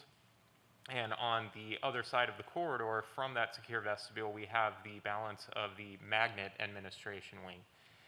I will get back to this learning stair element when we get to the second floor, but I did also want to point out that we have 3 of our 10 magnet classrooms located on the first floor as well. And due to some shifting, we have relocated a break room into some available bonus space and have relocated a special ed office and the conference room associated with that. And so that's what you see here on the first floor. So if you go to the second floor, thank you, we have the balance of the magnet classrooms. There are 10 total magnet classrooms in the program, so there are 7 additional classrooms on the second floor, 4 around this corner here, 3 of them opening up to a new collaborative area, not unlike that which we presented for Jones Middle School. And we also have 2 computer labs, which are actually going to serve the cybersecurity aspect of the program with a digital forensics and principles of IT class. The unique feature of these two computer labs is that we have a mock IDF room that will actually contain equipment that students can actually go in and tinker with and work on in practicum with their program. So I had mentioned this feature here, what we're calling a learning stair, which serves not only as a circulation component, but also as a tiered seating and lecture component that will serve the magnet. And so this is kind of an evolution of what we were able to provide for you at Jones in addition to the collaborative area. It's another aspect of collaboration and a unique identity for the campus. So we do have some renderings for that. I think first we'll start on the exterior, and then I can show you a little bit more about what we're doing inside the building. So our renderings will kind of walk you or drive you, if you will, around the corner of Cliffbriar, which is accessed from Calabra Road, and turns onto Timber Path, which is the true front of the campus as it stands today. Here you see a view from the corner of Cliffbriar coming from Calabra of the existing facility as it stands now. On the next slide, you'll actually see what we are proposing for the new main entrance to the campus. So we showed you this view because we wanted to make sure that there was an understanding of what the approach looks like when this construction is complete. And so it starts to give you an idea of how we are able to reorient the front entrance to face Cliffbriar, which was one of the goals of the master plan option that was approved. So in the next slide, we approach the existing east elevation, which is currently the secondary exit heading out of the cafeteria, as well as a portion of the administration wing. The new view of that then shows you the proper new main entrance, which again faces Cliffbriar, and so that starts to achieve that goal of reorienting the campus so that it's facing Cliffbriar. That alternate that I mentioned on the site plan encapsulates this portion of this driveway, which just shifts it very slightly off of where it is now and allows us to create what I'm going to call a promenade or walkway that leads you up into the main entrance of the campus and further emphasizes the goal of what we're trying to approach here. So being an alternate, that certainly means that there is a possibility that if the bid figures come in too high that we may have to table it. However, this is absolutely something we would incorporate into the master plan for this campus. It's not a question of if it will happen, it's a question of when. Looking at the next view, which is going to be the corner of Cliffbriar and Timber Path, we have a view of the existing northeast perspective of the campus, and so you can see the windows that lead into the principal's office and conference room right here. You also see your existing bus loop and bus canopy over here, and on the right you see the parent drop-off and canopy. And so on the next slide, you'll actually see what we've done with the main entrance of the school, turning the corner now. The proper signage at the front of Cliffbriar is located on the east side of the building, but on the north side, in addition to a large canopy that comes down and becomes the new parent drop-off canopy, we're introducing a material that's like a perforated metal panel with painted on it the word Zachary. So we really, again, want to emphasize and bring up the modernization of this campus and entry, and also create that interest to help to compete with what we know is a new charter school that's actually located right down the street.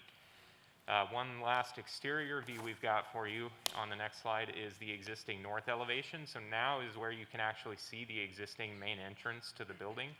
And so we are taking this again and relocating it around the corner, and our new north elevation shows you what the result of that is. So here you see the windows leading into our new magnet classrooms and computer labs on the second floor, as well as the first floor and our administration components. And that's what we've got for the exterior. So going into the interior, we felt it important to not try to focus too much on the color aspect of things, so we do plan to come back and show you that after the documents have gone out. However, we also thought it was very important to give you a better understanding of the concept of the learning stair. And so you can see here on the first floor, the learning stair is again a common circulation stair with tiered seating adjacent to that. We recognize that it's very important that this does not become a jungle gym or play area for students, and so we have oriented this in such a way that it is able to be monitored.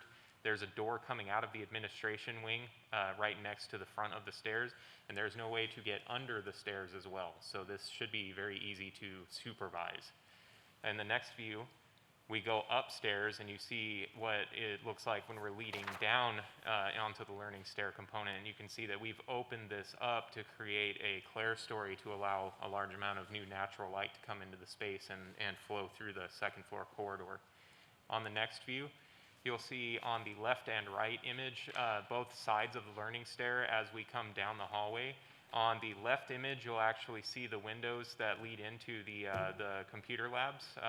One of the major components of what we were presenting with CTE and the folks that were reviewing this was that we wanted to have visibility into those programs. And so on the right image, you also see windows that actually show you what's going on and helps to create interest in the magnet program, not only for the students that are there, but for students at Zachary Middle School as well.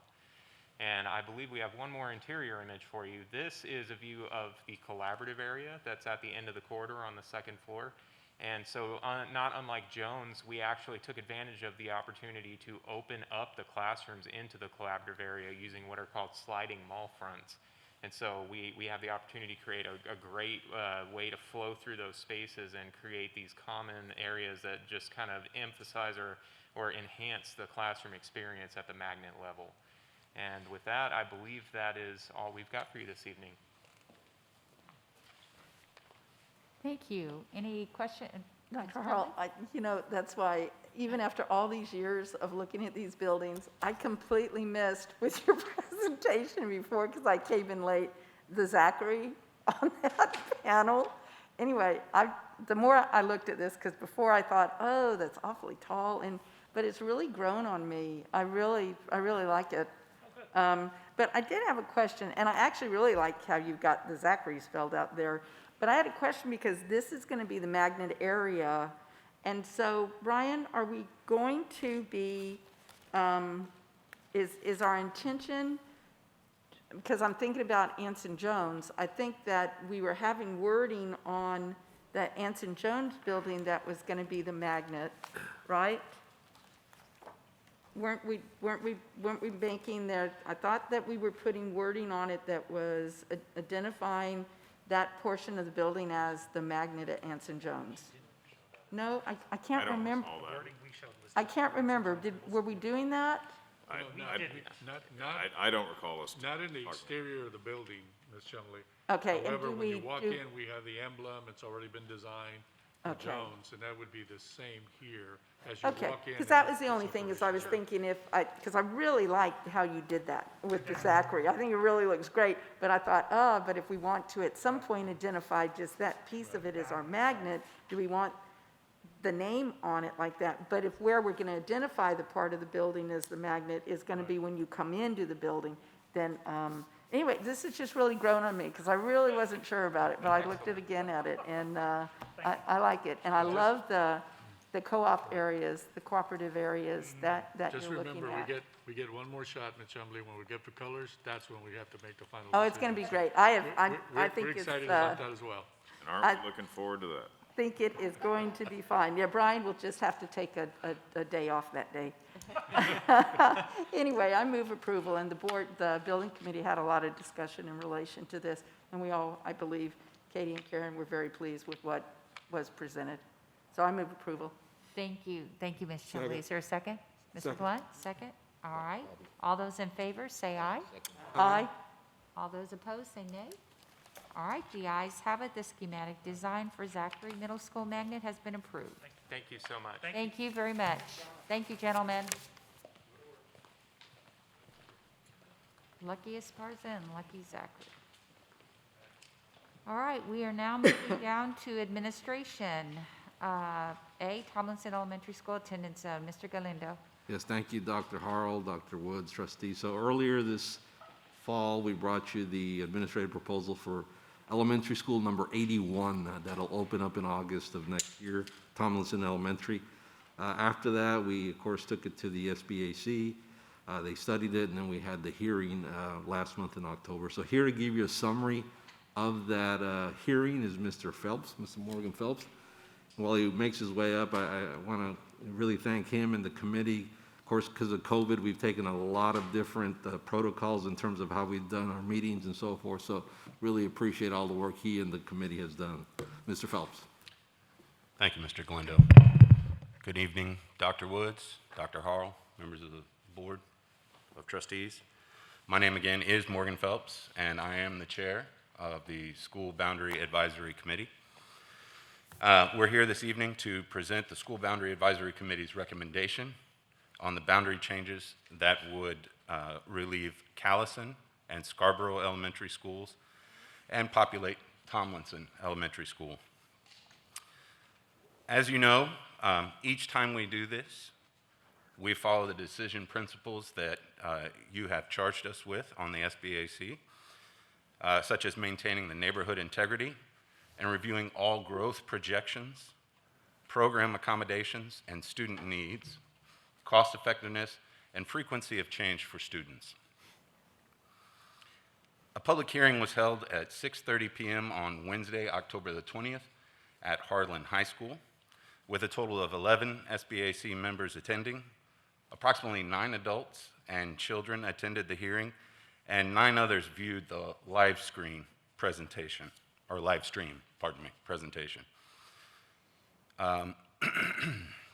Those attendees, of course, do not include staff members. Prior to the hearing, letters were mailed and sent via email to families of the students in grades EE through 4th who might be affected by those proposed boundary zone changes. The Callison and Scarborough principals also sent out a school messenger call to the families living in the proposed attendance area for Tomlinson, reminding them of the feedback form and public hearing information. 325 letters and emails were sent to students living in the Scarborough and Tomlinson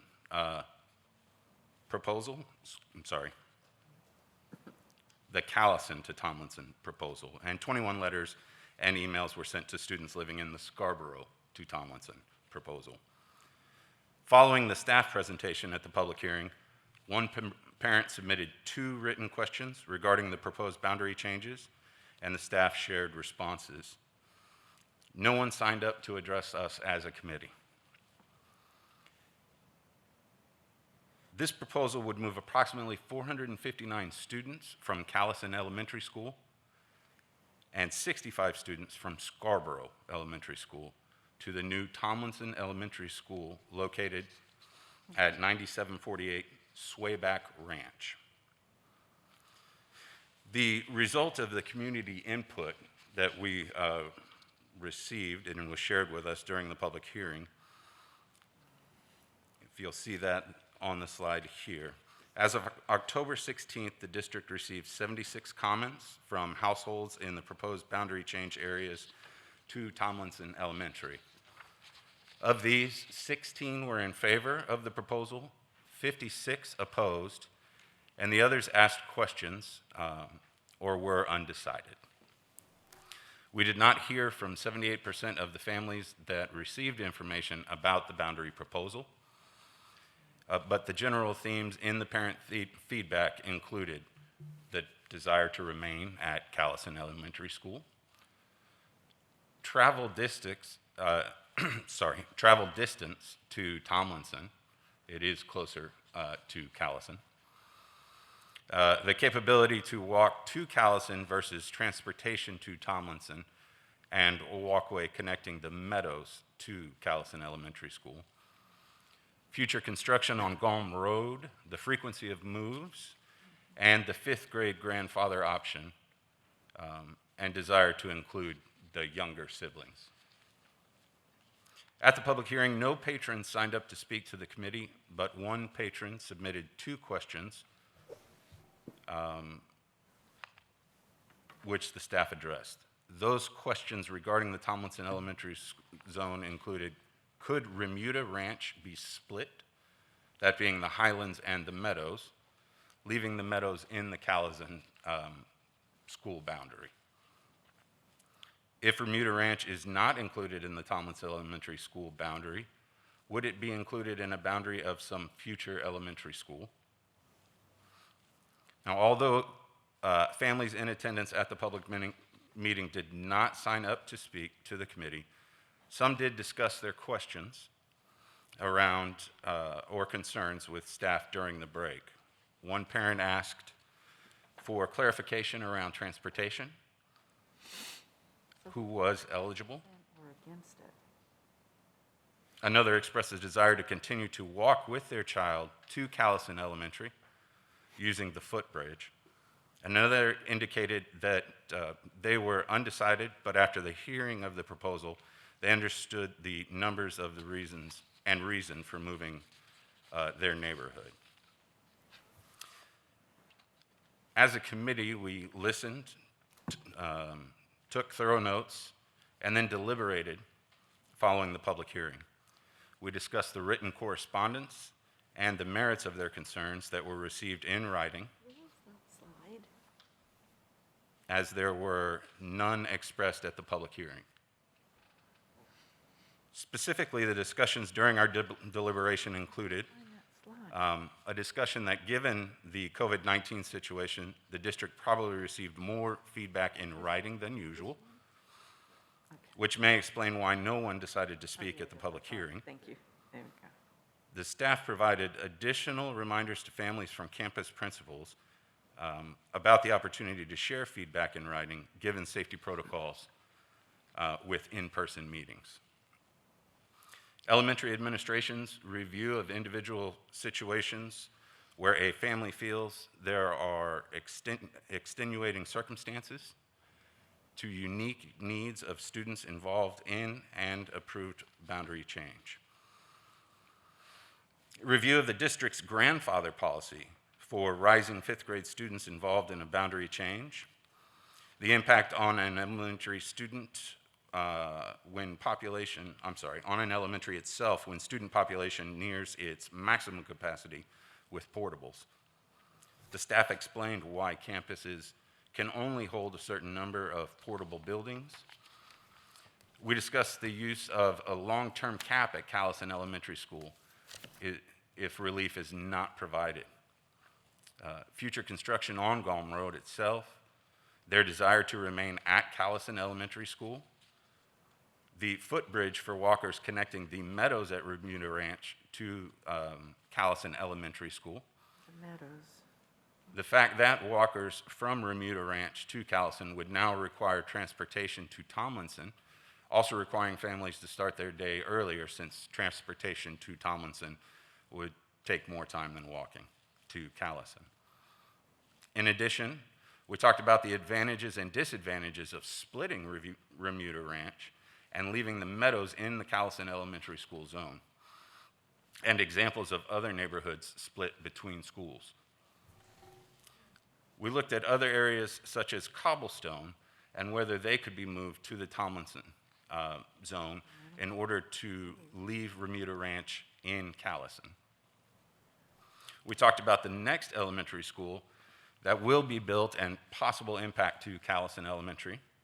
And we discussed the district's policy about being moved a second time during elementary years and clarified transportation eligibility. The staff also confirmed that the proposed boundary does not change the current middle or high school boundaries. And we discussed the school choice process.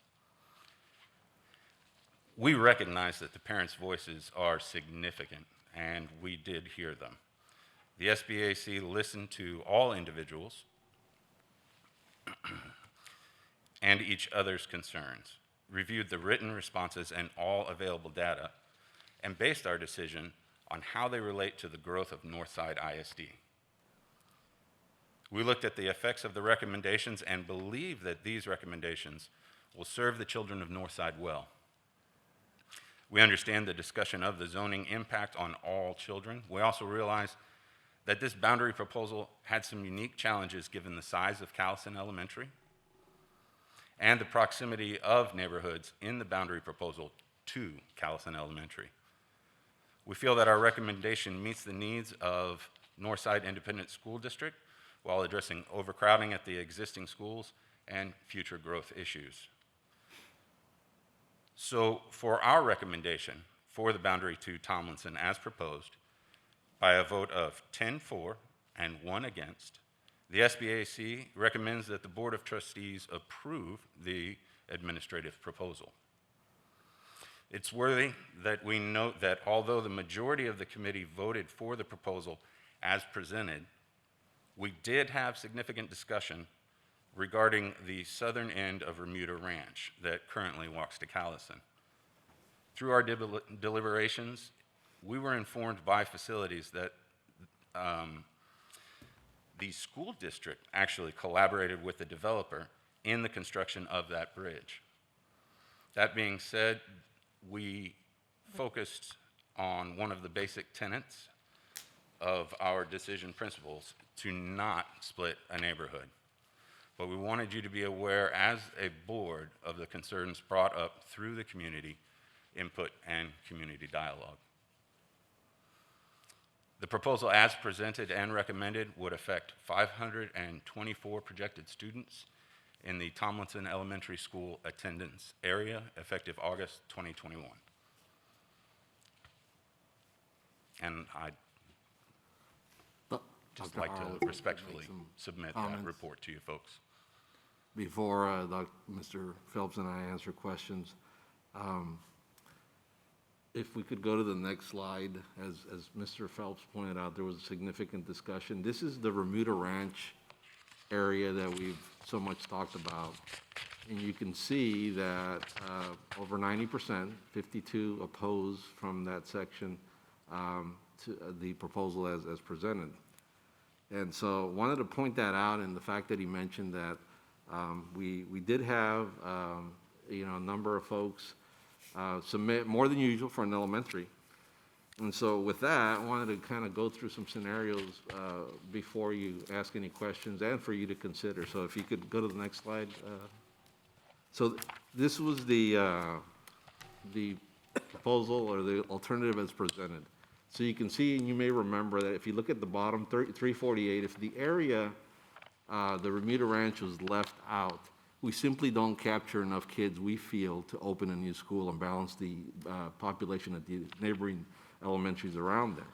So, next slide.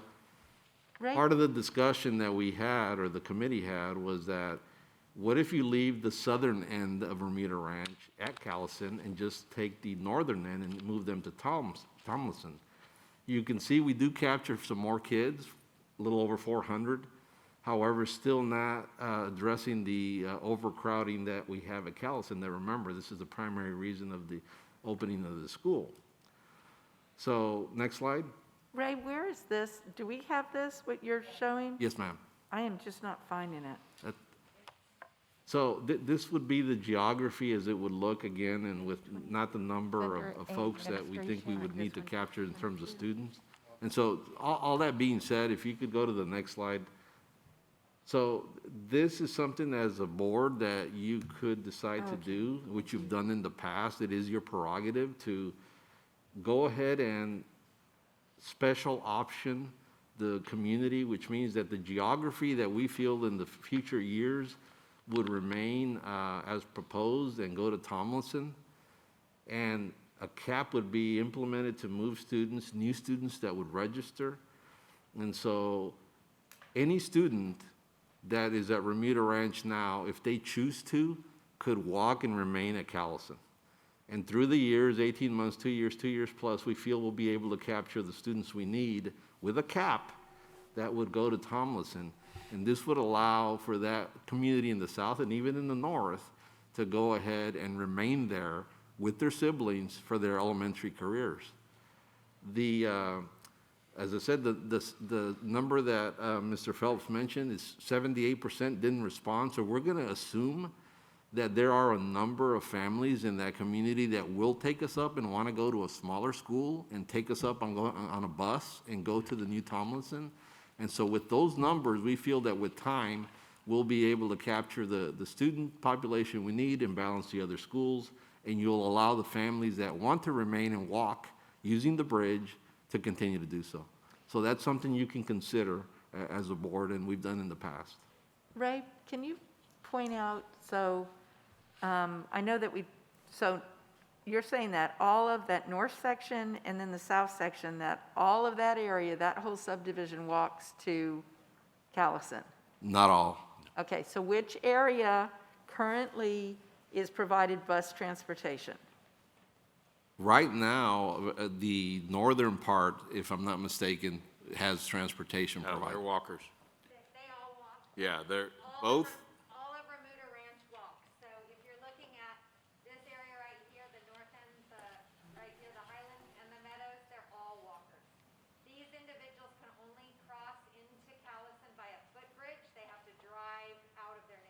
Okay, then what, These folks can drive and walk. okay, but you're saying that all of it from that top down, that whole upside down L, all of that walks? This area right here, the highlands at Remuda Ranch walks, and the meadows at Remuda Ranch walks. Okay, and- This area, Canyon Park Estates, they are on a bus. There's no sidewalks to walk. Okay, so we're just talking about, we're talking about leaving Canyons, Yes, ma'am, that area is in the proposal, and there was not a. and no discussion on that. So we're just talking about this bottom section here, the meadows and the highlands. Those two areas that can currently walk to Callison were the area that Mr. Galindo was pointing out. Yeah, so the recommendation, in addition to what Mr. Phelps said, that the committee discussed, is that Remuda Ranch, as the committee recommends, be moved from the Callison attendance area to the Tomlinson attendance area, both pieces, both elements. But that because this is an unusual circumstance, that we allow a special option for Remuda Ranch only, because they are walkers to that school, If they want to stay. if they choose to stay, and we cap Callison in order to keep it from continuing to be too big. It's too big now. So this one's a little different. So basically, the recommendation is to do what Mr. Phelps said, but add a couple of elements to it that really are more Which we've done in- administrative as far as a recommendation is concerned. Which we've done in the past before. Which we have done in the past. We think that this circumstance is unusual enough that it justifies the special option. We feel like we can accomplish the goals and pay attention to the feedback we got from Well, families. because that's concerning, the feedback that we did get from them. Let me ask, do y'all remember, Ray, did we, when y'all presented this boundary to us from the very first time before it went to the committee, did we talk about the walking and the bridge?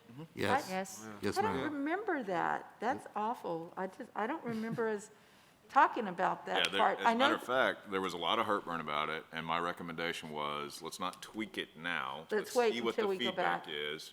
We went and we got feedback. Feedback's pretty clear in my mind. Yeah. So I think we ought to react to that.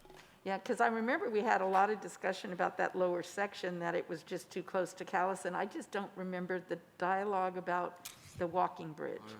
I missed that. So again, recommendation is as Mr. Phelps discussed, plus a cap, plus a special option for families currently enrolled. You were on the phone or something, because you couldn't actually see it. That may have So- been, You were down in Corpus or somewhere, yeah. had to stop at different places to. Oh, that's right, Katie, that's right. Katie remembers. That's right, absolutely. I bet I did miss some of that. Anyway, I move, oh, good.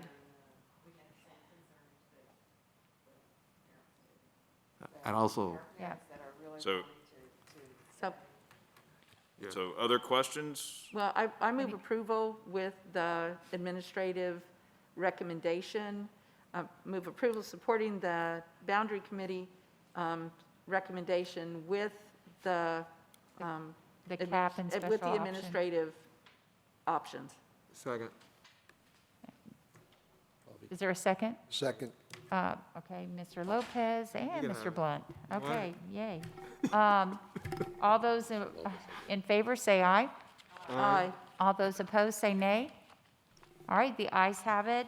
Before you leave, Mr. Phelps, thank you very much. That was probably one of the best, most comprehensive reports we've had, at least in my 8 years. And I know that took time away from your family and your work, and same with the SBAC committee. So thank you very, very much from the bottom of our hearts. Thank you, ma'am. Appreciate Thank you. you very Thank you. much. Good job. thank you, sir. Thank you. And Brian and Ray, thank you all for coming up with that, I think, for recognizing what you would expect from the board in relation to those concerns. So thank you for having that option available. All right, we will move to class size waivers. Mr. Galindo. Yes, ma'am. So typically, in September, we bring you for approval class size waivers. Given the pandemic that we're in, TEA really hadn't given guidance as to what to do this year. And still really having clearly as to what down the road are some of the expectations. However, there is language in some guidance such that we thought we would inform you of class size waivers. And here we are in November. Now, I will say also that As you know, there are no classrooms, actually, it'd probably be a good thing if we had classrooms with 22-plus kids. We don't physically have any classroom with over 22 kids. We do have, on paper, some classrooms that, because of both the virtual and in-person modes that we're using, have exceeded that. And that number is 170 classrooms, which equates to about 9.4% of our K through 4 classes. There is no approval at this point that they're asking, as they did in the past, from you as a Board of Trustees, but we felt that you should know that through our efforts, we're still monitoring this, and we will continue to bring you these class size waivers as we typically do. And to give you an idea, we usually start in September, and so here we are in November. We have 170 that I just mentioned, and last year at this time, we had 181, to give you a little bit of comparison of where we're at. And again, this is all through our just documenting of on paper what we have in terms of teachers or children assigned to teachers. So no approval needed, Dr. Harrell, but just an informational piece that we will continue to bring to you. Thank you, Mr. Glendale. Appreciate it. All right. Item 16, Superintendent. COVID-related expenditures. Thanks, Dr. Harrell. As we've been doing each month, we bring the COVID-related expenditures, and we've got it broken out into various categories. Last month, we showed you some of the reimbursement efforts the district's making. Monica, can you pull that up? Or Keith or Guy or somebody.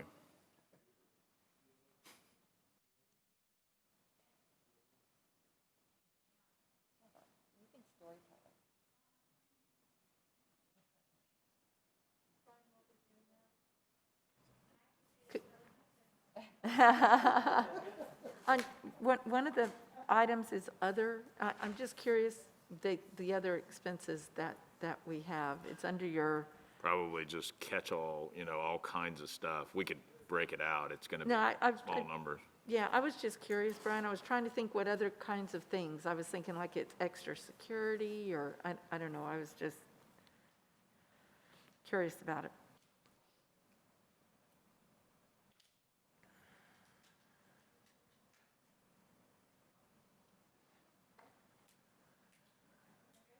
Yeah, that's good. So what you see is, and we'll try to do this as we bring these each time, is a kind of a prior balance and then a what's been done since then balance. You can see the bigger categories are PPE, not surprising, cleaning supplies, not surprising, a little bit of technology. The bulk of the technology purchases are behind us, at least for now. And then you can see those additional personnel type costs and then the ongoing internet service costs for serving families. So you can see this month we crossed the $20 million mark in COVID purchases. We probably won't bring an update in December just because there's so little time between now and then, but we'll come back in January and show the board again where we are with COVID expenditures.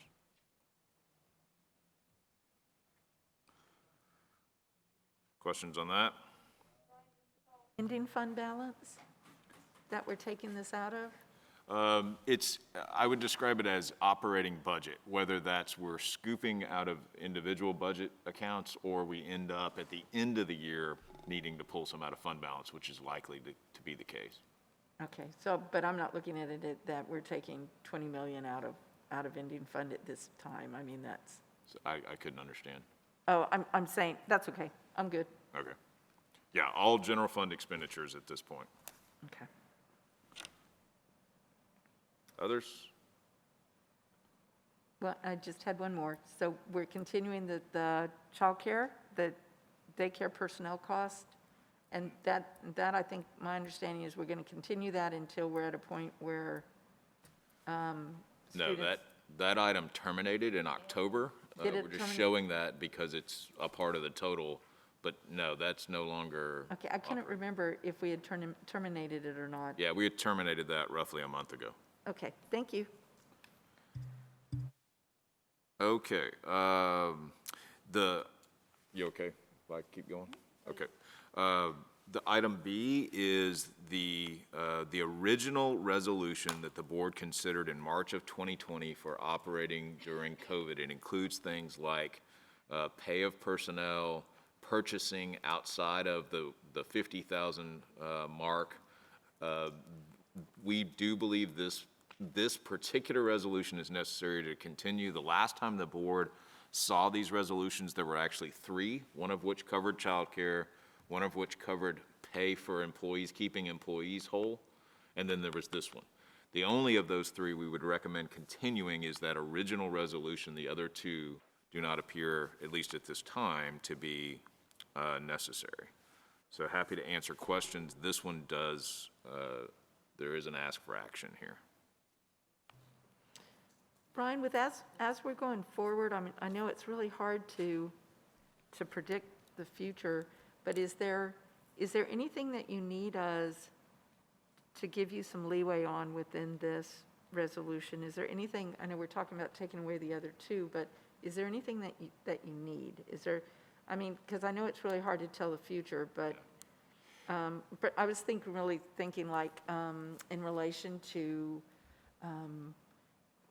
when we're slowing down moving kids in right now because of the numbers. I mean, is there anything that you could see that you would need to move quickly on in that kind of a circumstance where we need to give you some leeway in any other manner? I don't think of anything. This resolution covers what we need with regard to pay and leave and purchasing. That's been the biggest thing, obviously, is purchasing activity, especially around PPE. Okay. Is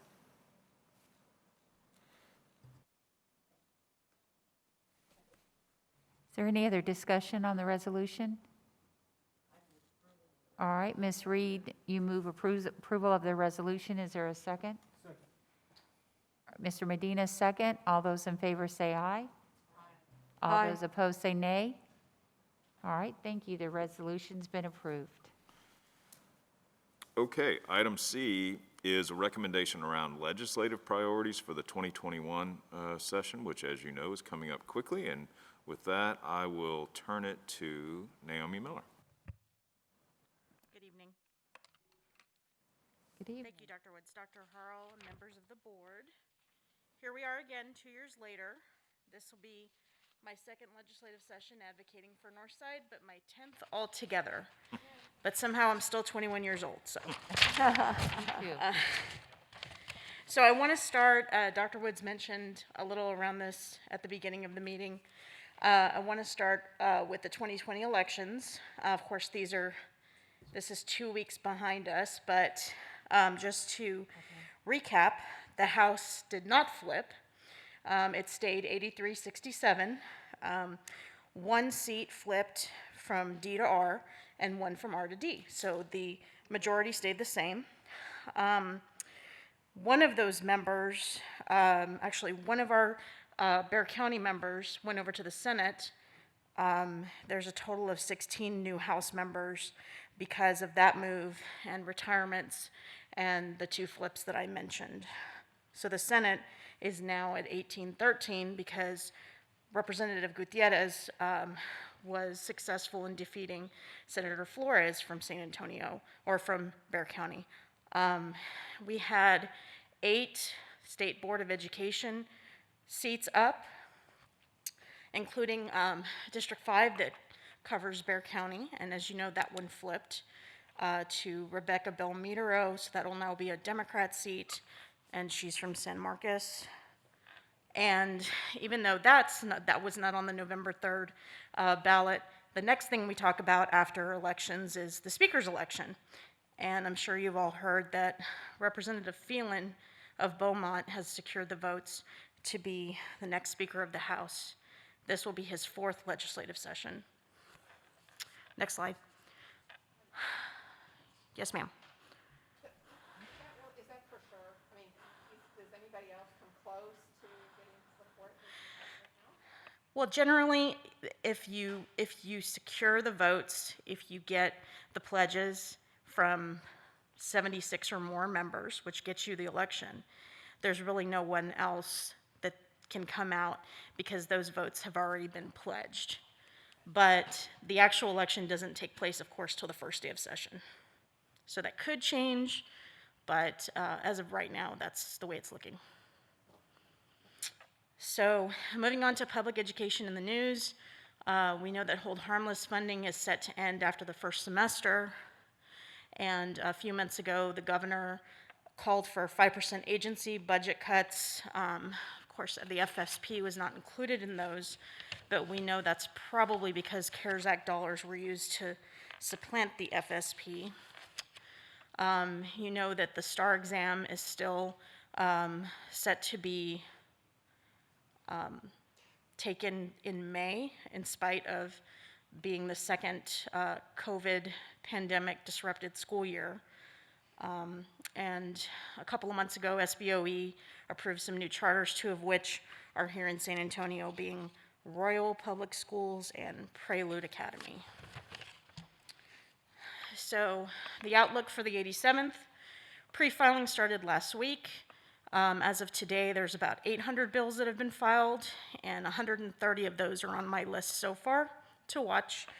And you've probably heard in the news that a lot of them are around COVID-related issues, legalization of marijuana as a revenue generator, lots around elections and voting, registering to vote, but there are some around student mental health, digital connectivity, and a few charter reform bills, and of course a bunch of others.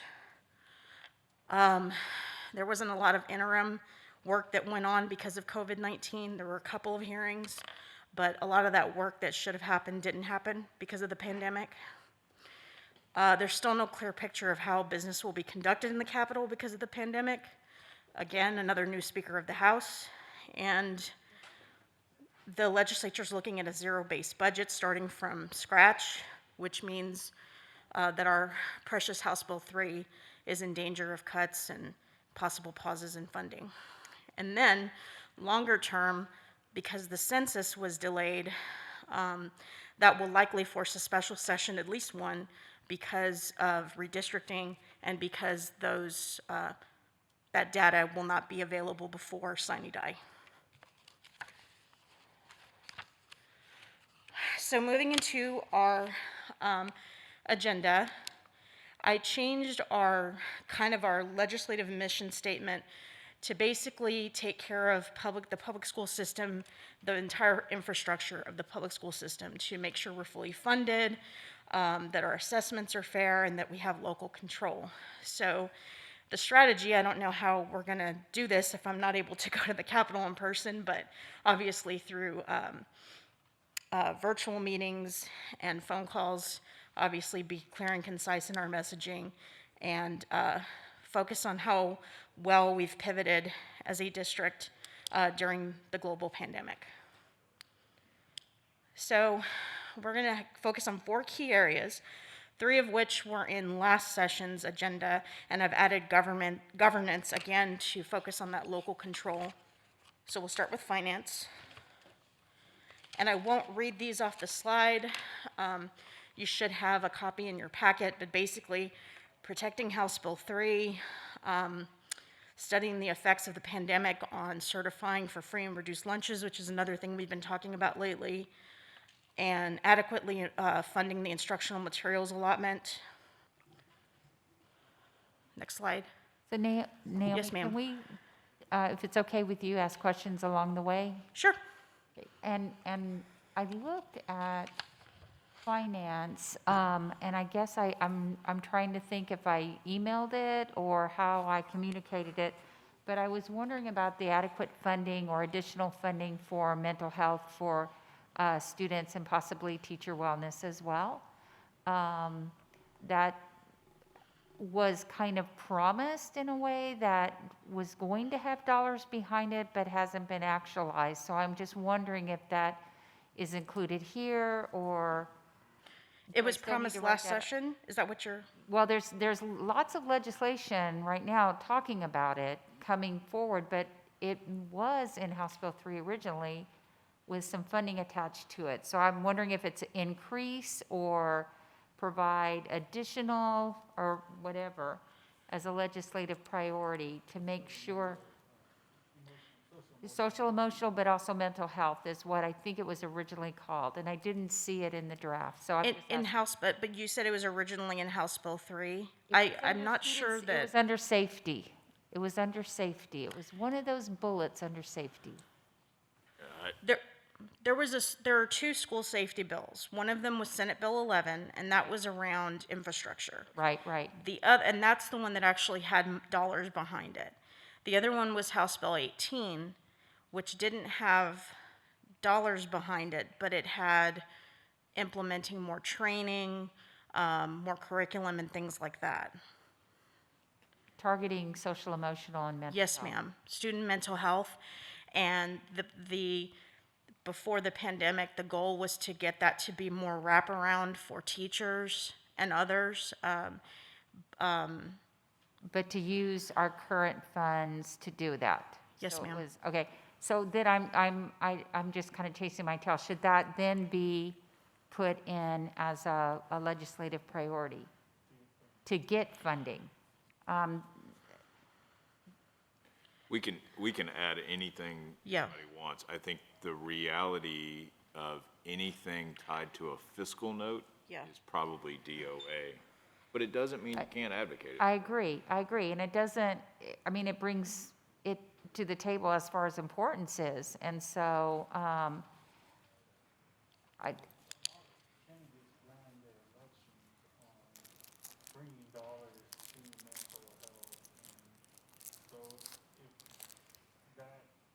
I think your microphone, if you can, Mr. Medina, if you'll turn your microphone.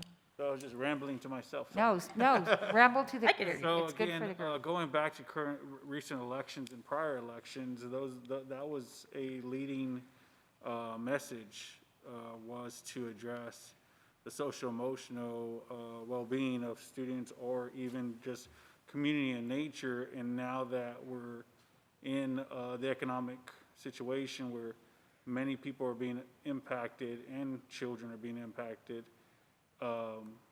which there's a correlation with results, assessment results, attendance, and all that's tied in with education. So, would that be an ideal recommendation to put that as a priority to see if there are dollars? We can definitely do that. Okay. Thank you very much. Yes, ma'am. Appreciate it. Okay, so moving on to the additional items under finance, protecting that funding for Senate Bill 11, which was the school safety bill, but again, that was more of an infrastructure bill where we had an allotment per student, so just protecting that funding. And the next four were carryover from from past sessions, and it's basically just fund all mandates that the legislature passes or that TEA approves, and letting us, Monica, can you go back? Okay, great. Letting us maintain a healthy fund balance and us keeping a local control over that. And then a couple of TRS, basically same spirit of defined benefit plan, leave it alone the way that it is, and then maintain funding to offset the increases of mandated costs to TRS contributions, and we saw a lot of those last session. I've got a question. So I was talking to Dr. Woods earlier in relation to, being able to create a true virtual learning school within Northside. Instead of, how we're now, every third grade teacher at every elementary school is, teaching virtual and in person. But just what would it take to actually have a Northside strand as a virtual learning school? So we'd have Northside proper and a Northside virtual. And he was explaining to me that there are some legislative requirements in relation to being able to have the approval to do that. That, with COVID, we have that we can do the distance learning within our school district. And so I was going to ask the board, because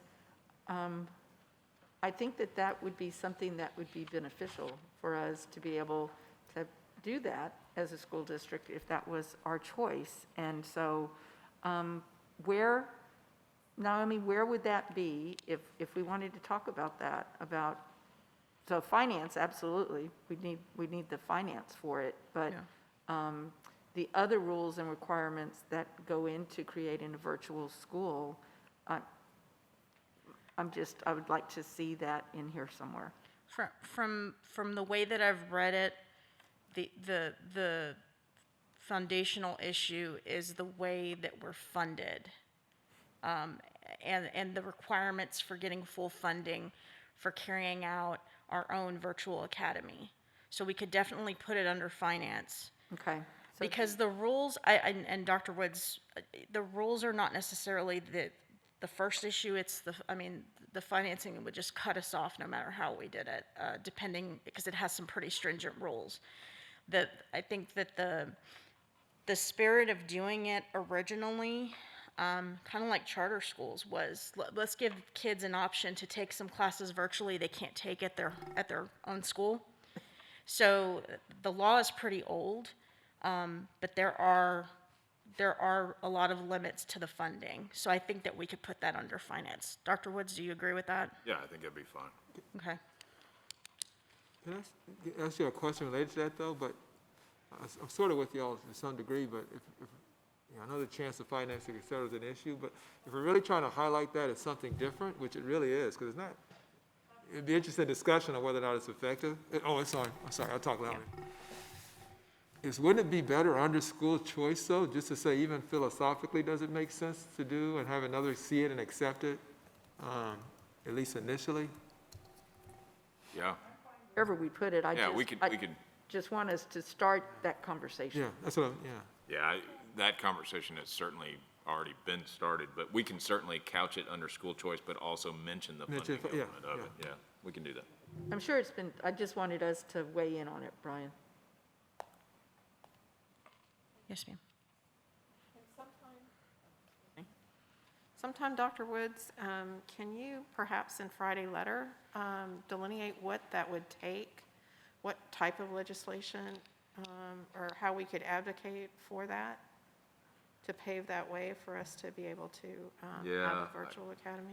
Naomi's got a good one-pager on it that we can send, yes. It's a really complicated issue, but yes, we'll try to get that out to you. She's got a good one-pager on it. Yeah, I guess at some point, I'm sorry, Carol. Is it okay, Carol? Okay. I'm curious about who does it make sense to have it for, too, even before you get, maybe that's an academic discussion. Yeah. Academic committee. I don't know who's necessarily beneficial for. Yeah, I agree. I think, there's a lot to be discussed there. I think what we've got to do in the short term is try to get access to even be able to do it, right? Yeah. Because right now, that's not doable. Okay, thank you. Okay.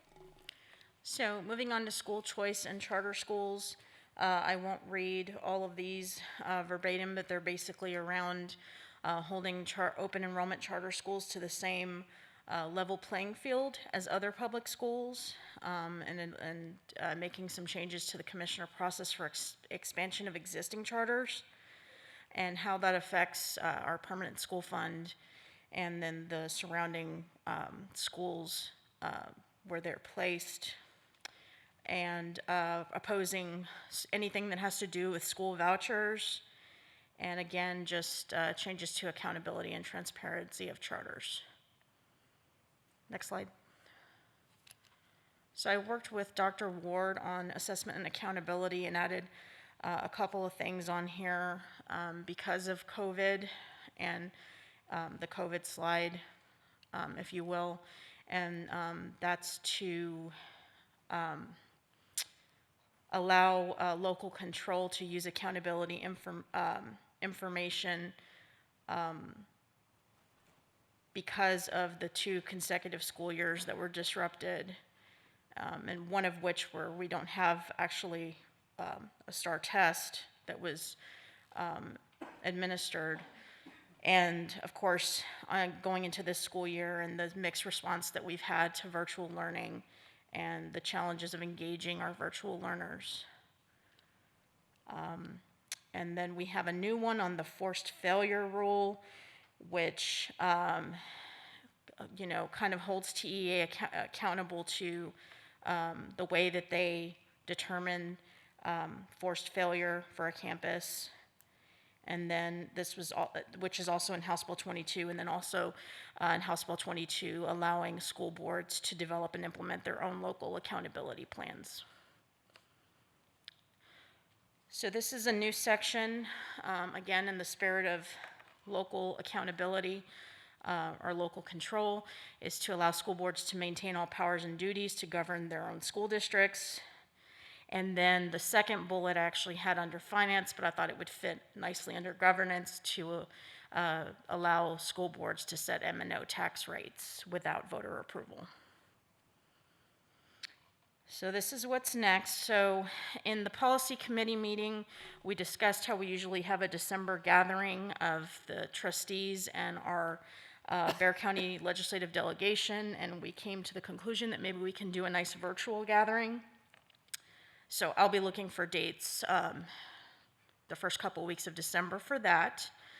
The day before session convenes, the comptroller delivers the revenue estimate, which at this moment in time is about $4.6 billion in the red, but he'll deliver the final one to the Legislative Budget Board the day before session, which is January 12th.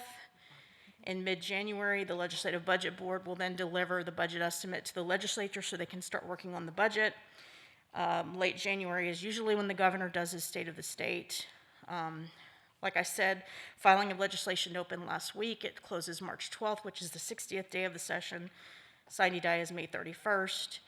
And again, we're expecting at least one special session, but for the regular session, the last day to veto bills and sign bills is June 20th by the governor.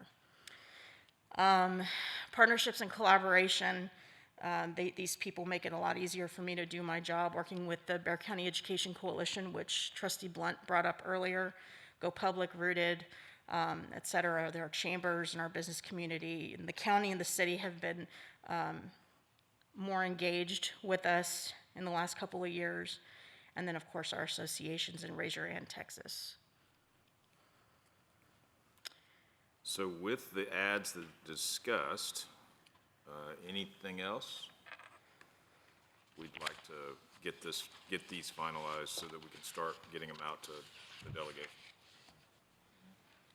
And Naomi, just real quick, I was going by the TASB legislative priorities, and they mentioned things like trauma informed, mental health, but they referred to it as Senate Bill 11. So I'll send my thinking to you, okay? Thanks. Okay. Any other questions, comments, Sorry. Mr. Blunt? Yeah, just one other suggestion, and see if Karen agrees. I think it would be good also if we could share with other school boards.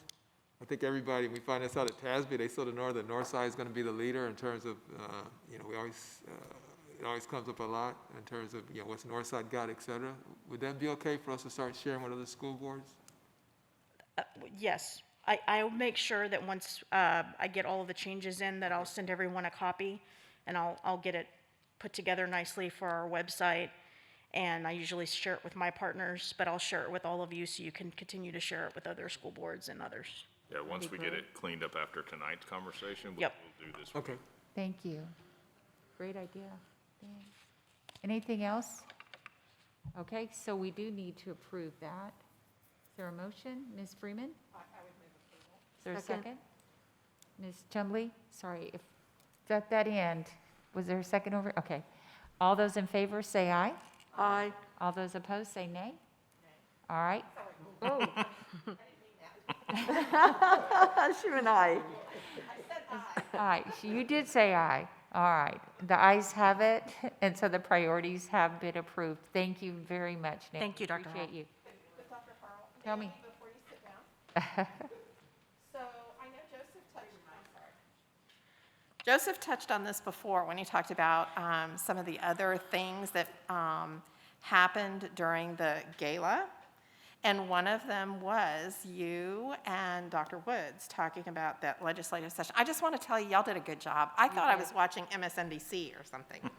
The dialogue, I just thought, and Joseph mentioned that, but I just wanted to compliment y'all on that specifically. Thank you. It was very cool. done. Good thing Naomi was there. She carried me for sure. Yeah.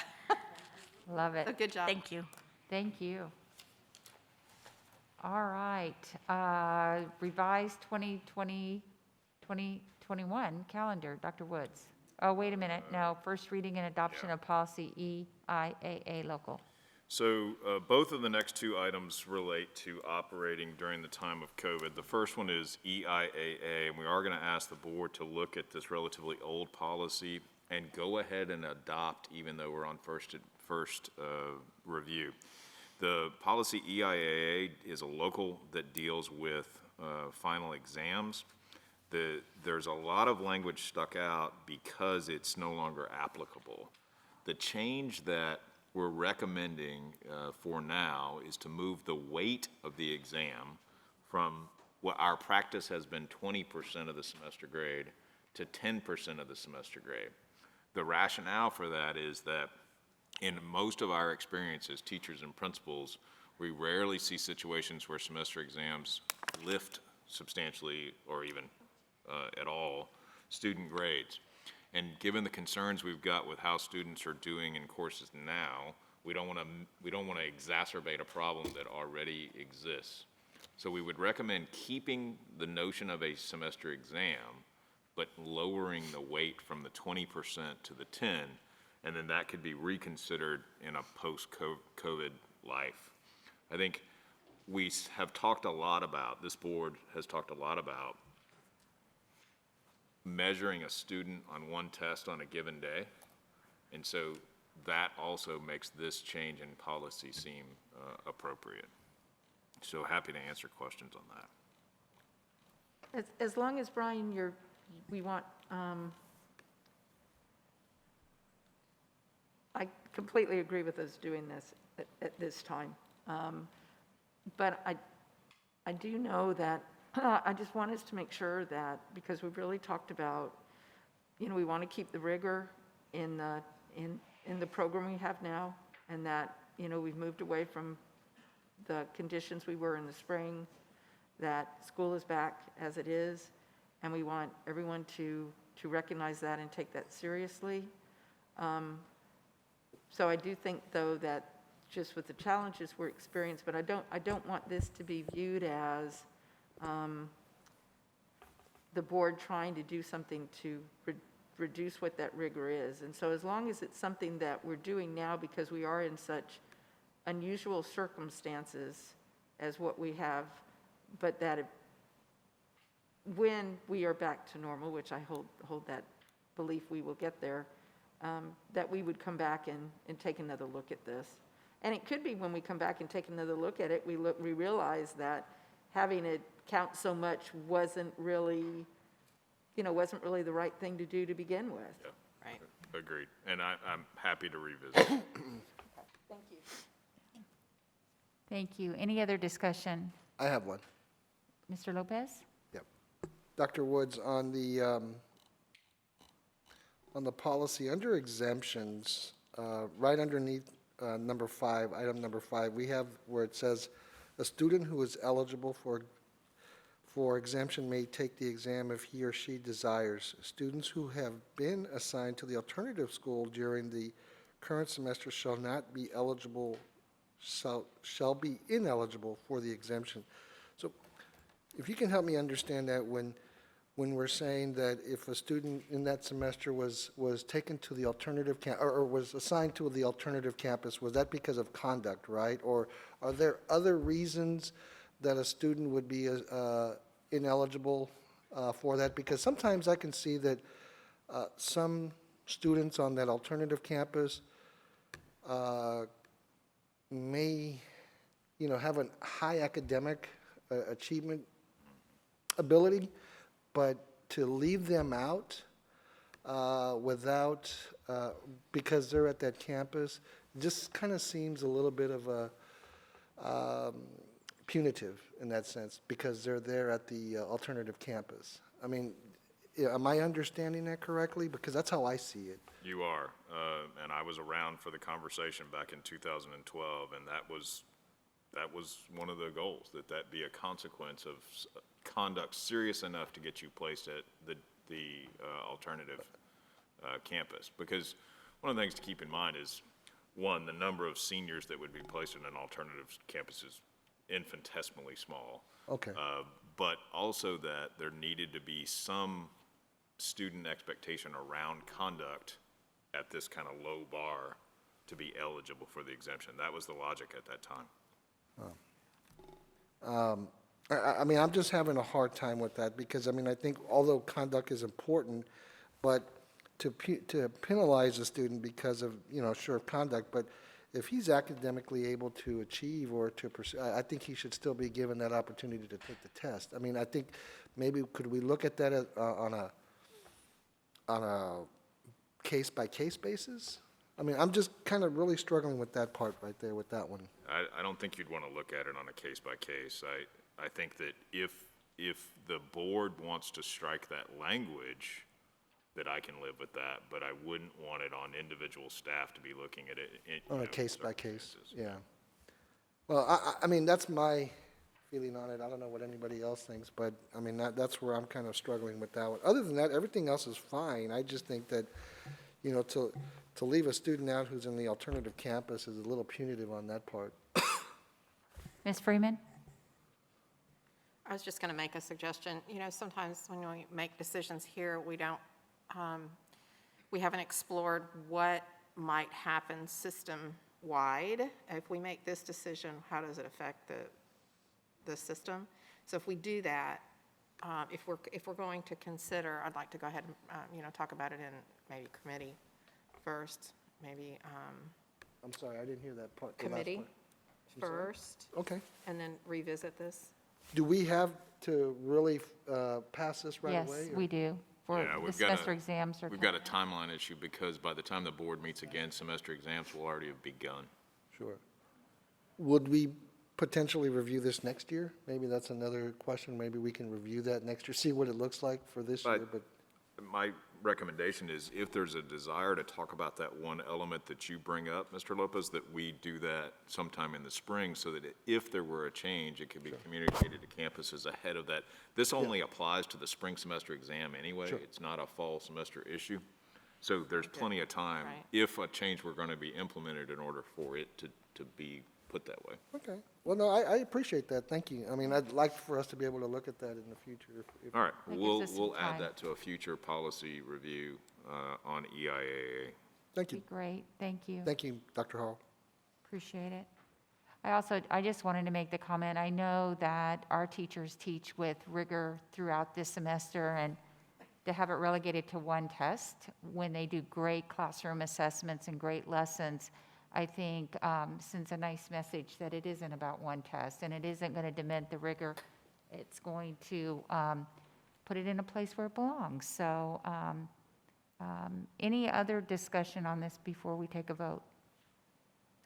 All right, is there a motion? All right, Ms. Reed has moved approval. There's a second from Mr. Medina. All those in favor say aye. Aye. All those opposed say nay. Ms. Freeman? The ayes have it, and we have approved EIAA. Thank you for the reminder, Dr. Sure, just checking. All right. Now we are going to, the revised 2020-2021 calendar. Dr. Yes. Woods? Thanks, Dr. Harrell. So again, operating in the time of COVID, as the members of the board know, if you go to the next slide, please, teachers are planning and delivering instruction for two groups of students in almost every case. However, we have not found a way as of yet to increase planning time, and so that's the goal of the proposal that you'll see tonight. We do think that if we provide teachers more planning time, both as a group, a professional learning group, as well as individually, that they will be able then to serve both groups of students better than they are in this really challenging circumstance. So next slide. This is in the current statute, teachers must receive at least 450 minutes of planning time every 10-day cycle. The proposal that you'll see, and we're going to actually show it to you on the calendar, is to add a half a day of additional teacher planning time by doing a student early dismissal on 6 days during the spring semester. And as I said, teachers would be meeting in their teaching teams and also working individually. So students would attend school as they normally would on the first half of the day. So if you'll look at there's the actual schedule. So you can see 4 hours of instruction, then the dismissal and the lunchtime, and then you can see 3 hours of planning time tacked on the end of those, at the end of those days. We can provide transportation during both at the dismissal time and at the normal end time of the day, and we can supervise students at elementary schools who are not able to return to their home that day, and then we'll also run Learning Tree as we normally would. So next slide.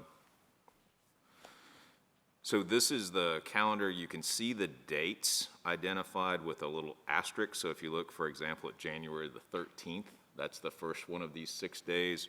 We front-loaded into January, as obviously January is the start of the semester and lots of planning is going on then.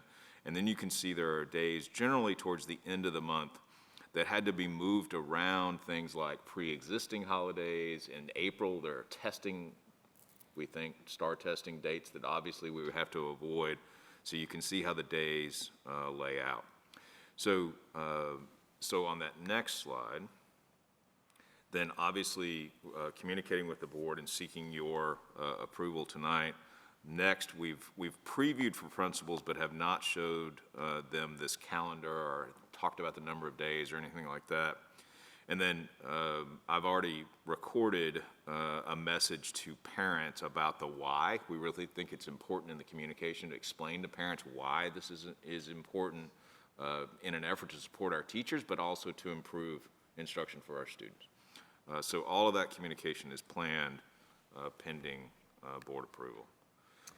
Brian, how does that affect, so I'm thinking about the discussion we had and then the hearing we had in relation to the 15 minutes.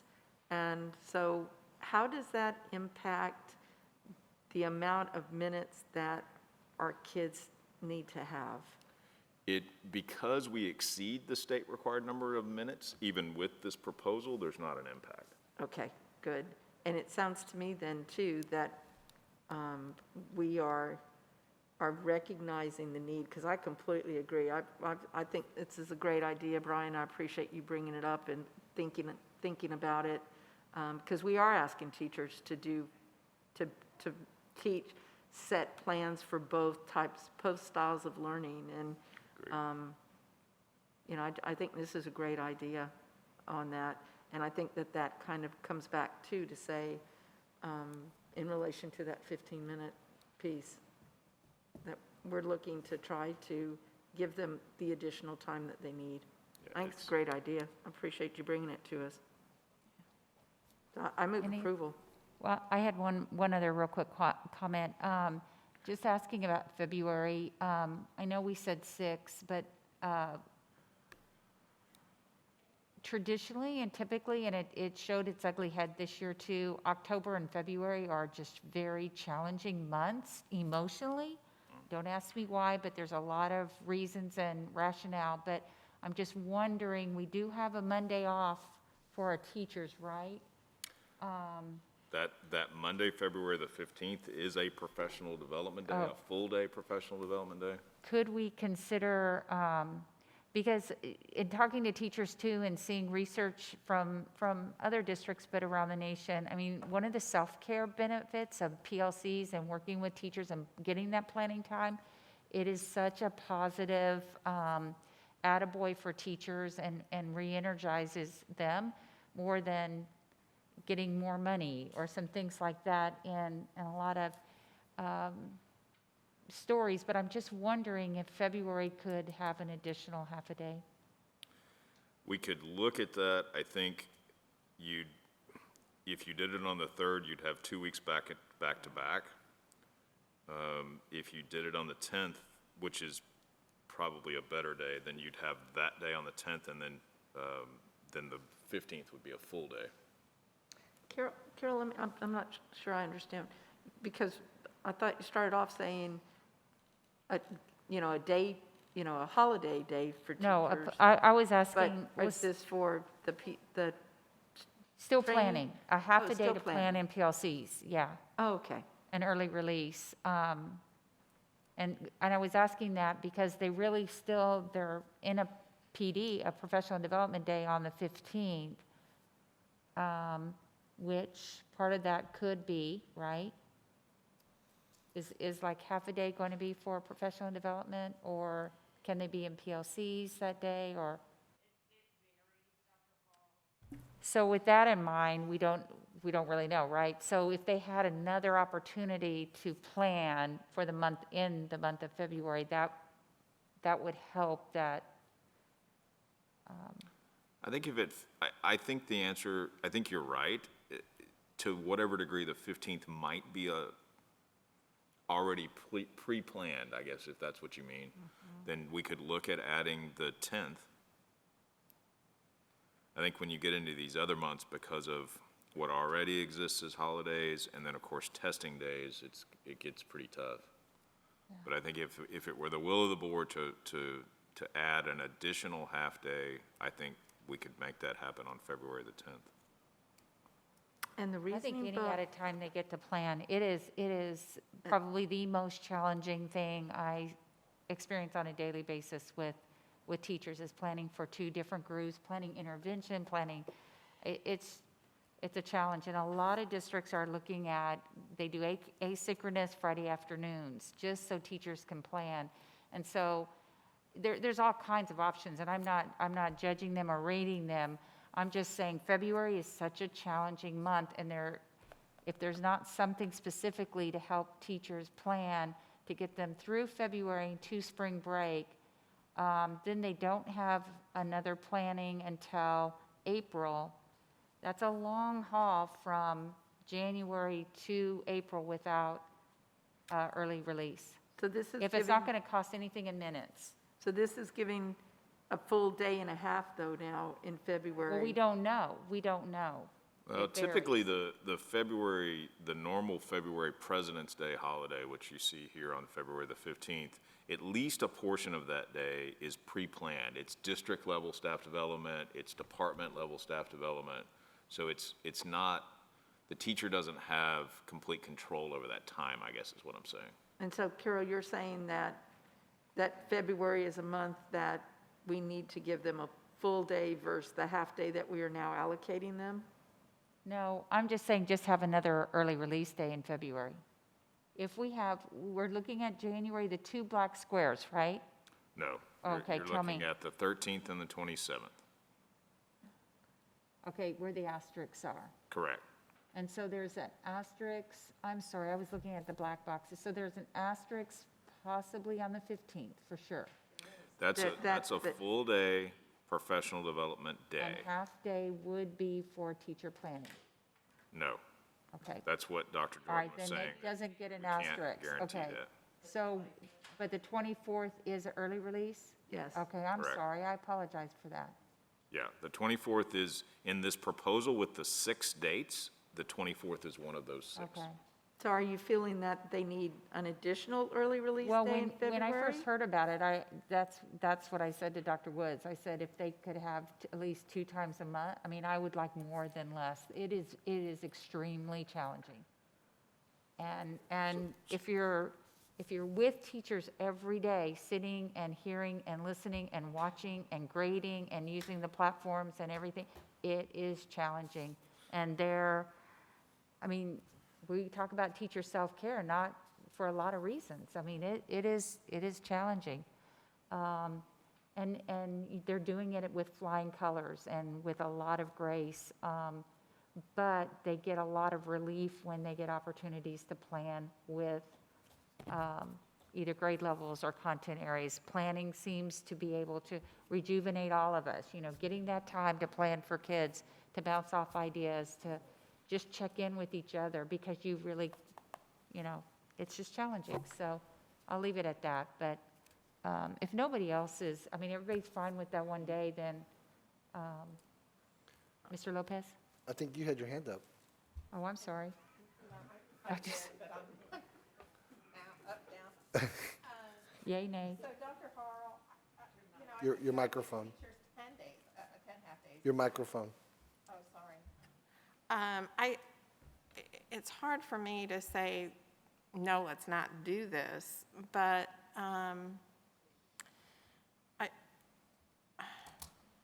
I think y'all came up with 6 for a reason. Yeah, we had actually originally targeted a larger number, but when you looked at all the various other conflicts in the calendar, it ended up through work, it got peeled back to 6. And there's one day in April, and, you know, the end of the year, that's tough, too. I just, yeah, there's another, you know, there's one in May, there's one in April. There's still a day and a half, and it is challenging for parents to deal with that half day, too. No, that's probably the downside. You're absolutely right.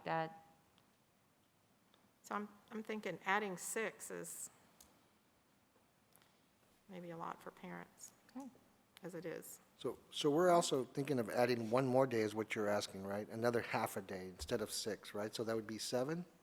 7 Early days? release. Or yes. 7 half days? Early release. It's not quite, is it a full half a day? It's a Early, 3-hour. but Considered a it's half. not, yeah. Right. It's It's not 0.5, full. right? Yeah. So that's a half a day. They still get lunch, yeah. So, but you're asking for a 7th one? And to be putting it in somewhere in February because of the amount of stress and,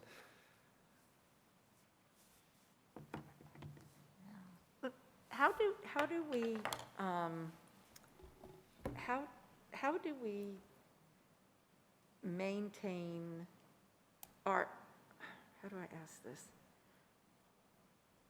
How do we know that teachers are actually using it? And how do we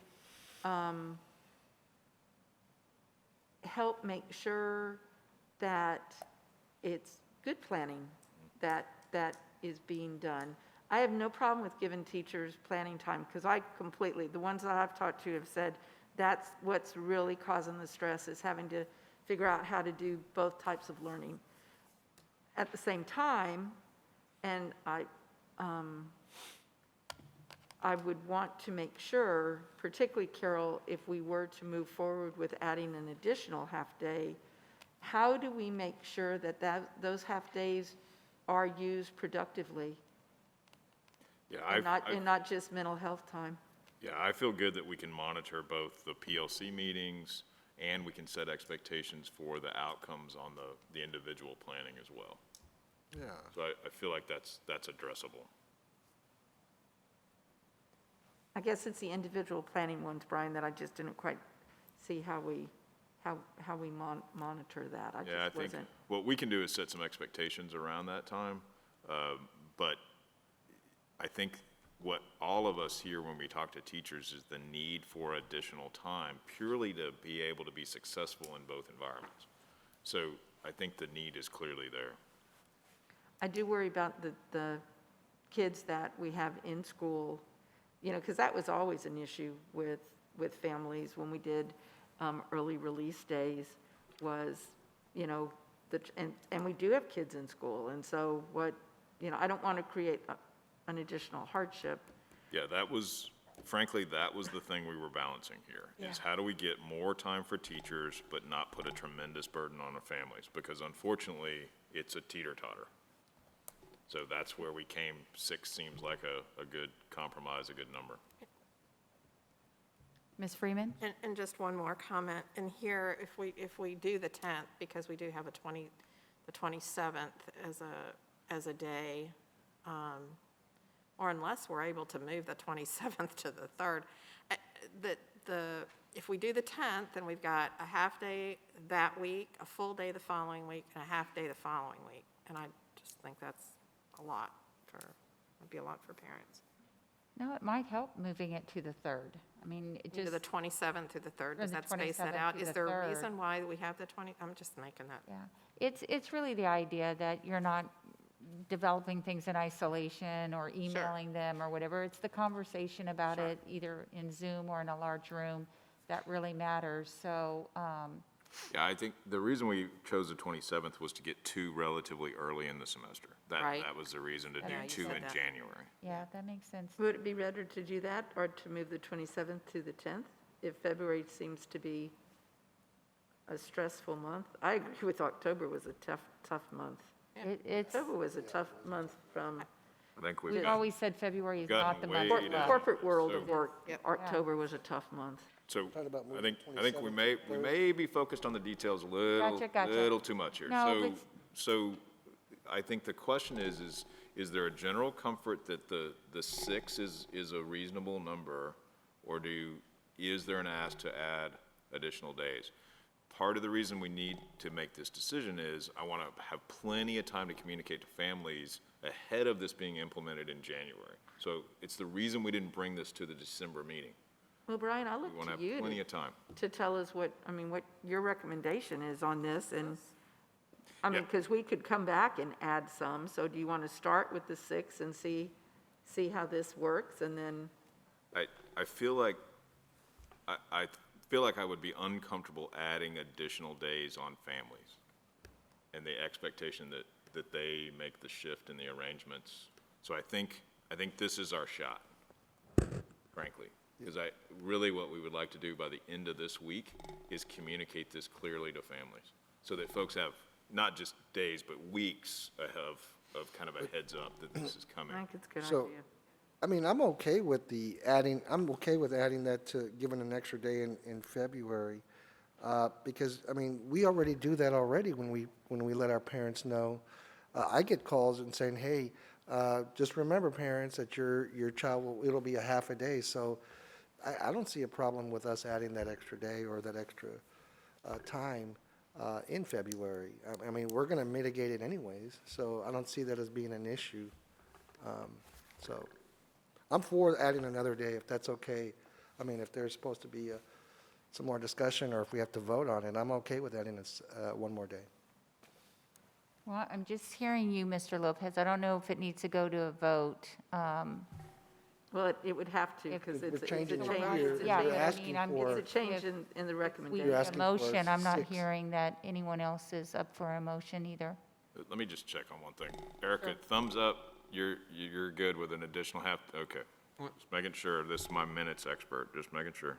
I think we need to be conscious with our families too, and my hope is, as we move into the spring, that we'll be able to have more kids back in school. And I think starting with 6, and then certainly if we see this, because I know we all know that COVID will be with us in the fall of 20, or the fall of 21. Well, I also see that as a need right now. I mean, they're asking for the need now. They're stressed now. I Right. mean, we're seeing their effects now, so any relief we can give them now, I say let's do it. I mean, I'm okay with that. So I think, Joseph, you were raising your hand? I'm on the same, well, I'm teeter-tottering. So again, it goes back to the students and the families, those that are gonna have to, those 6 days, that's a lot.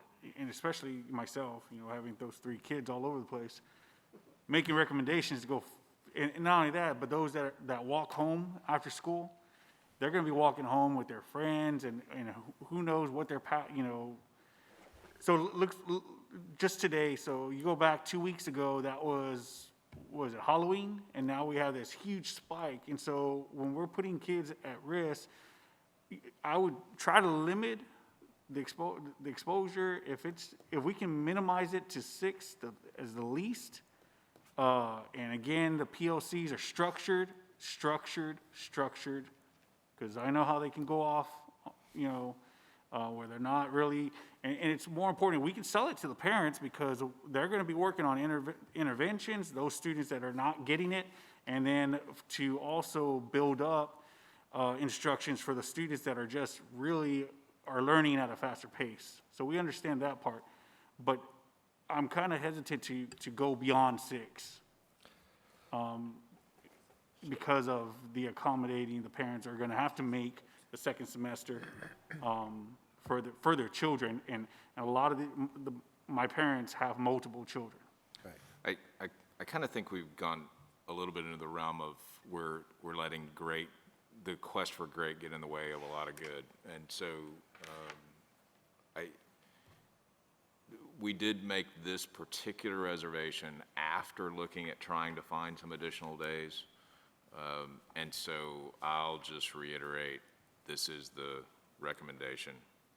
Okay. Well, I'm fine. And I think,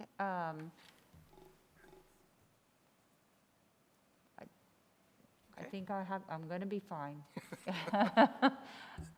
Does someone need to make a motion?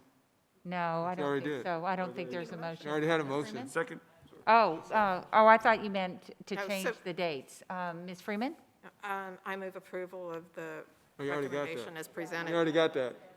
You said, Oh, then I would second. Okay, so Ms. Chumley's made a motion to approve the calendar change, and Ms. Freeman had the second. All those in favor say aye. aye. Aye. Yeah, all those opposed say nay.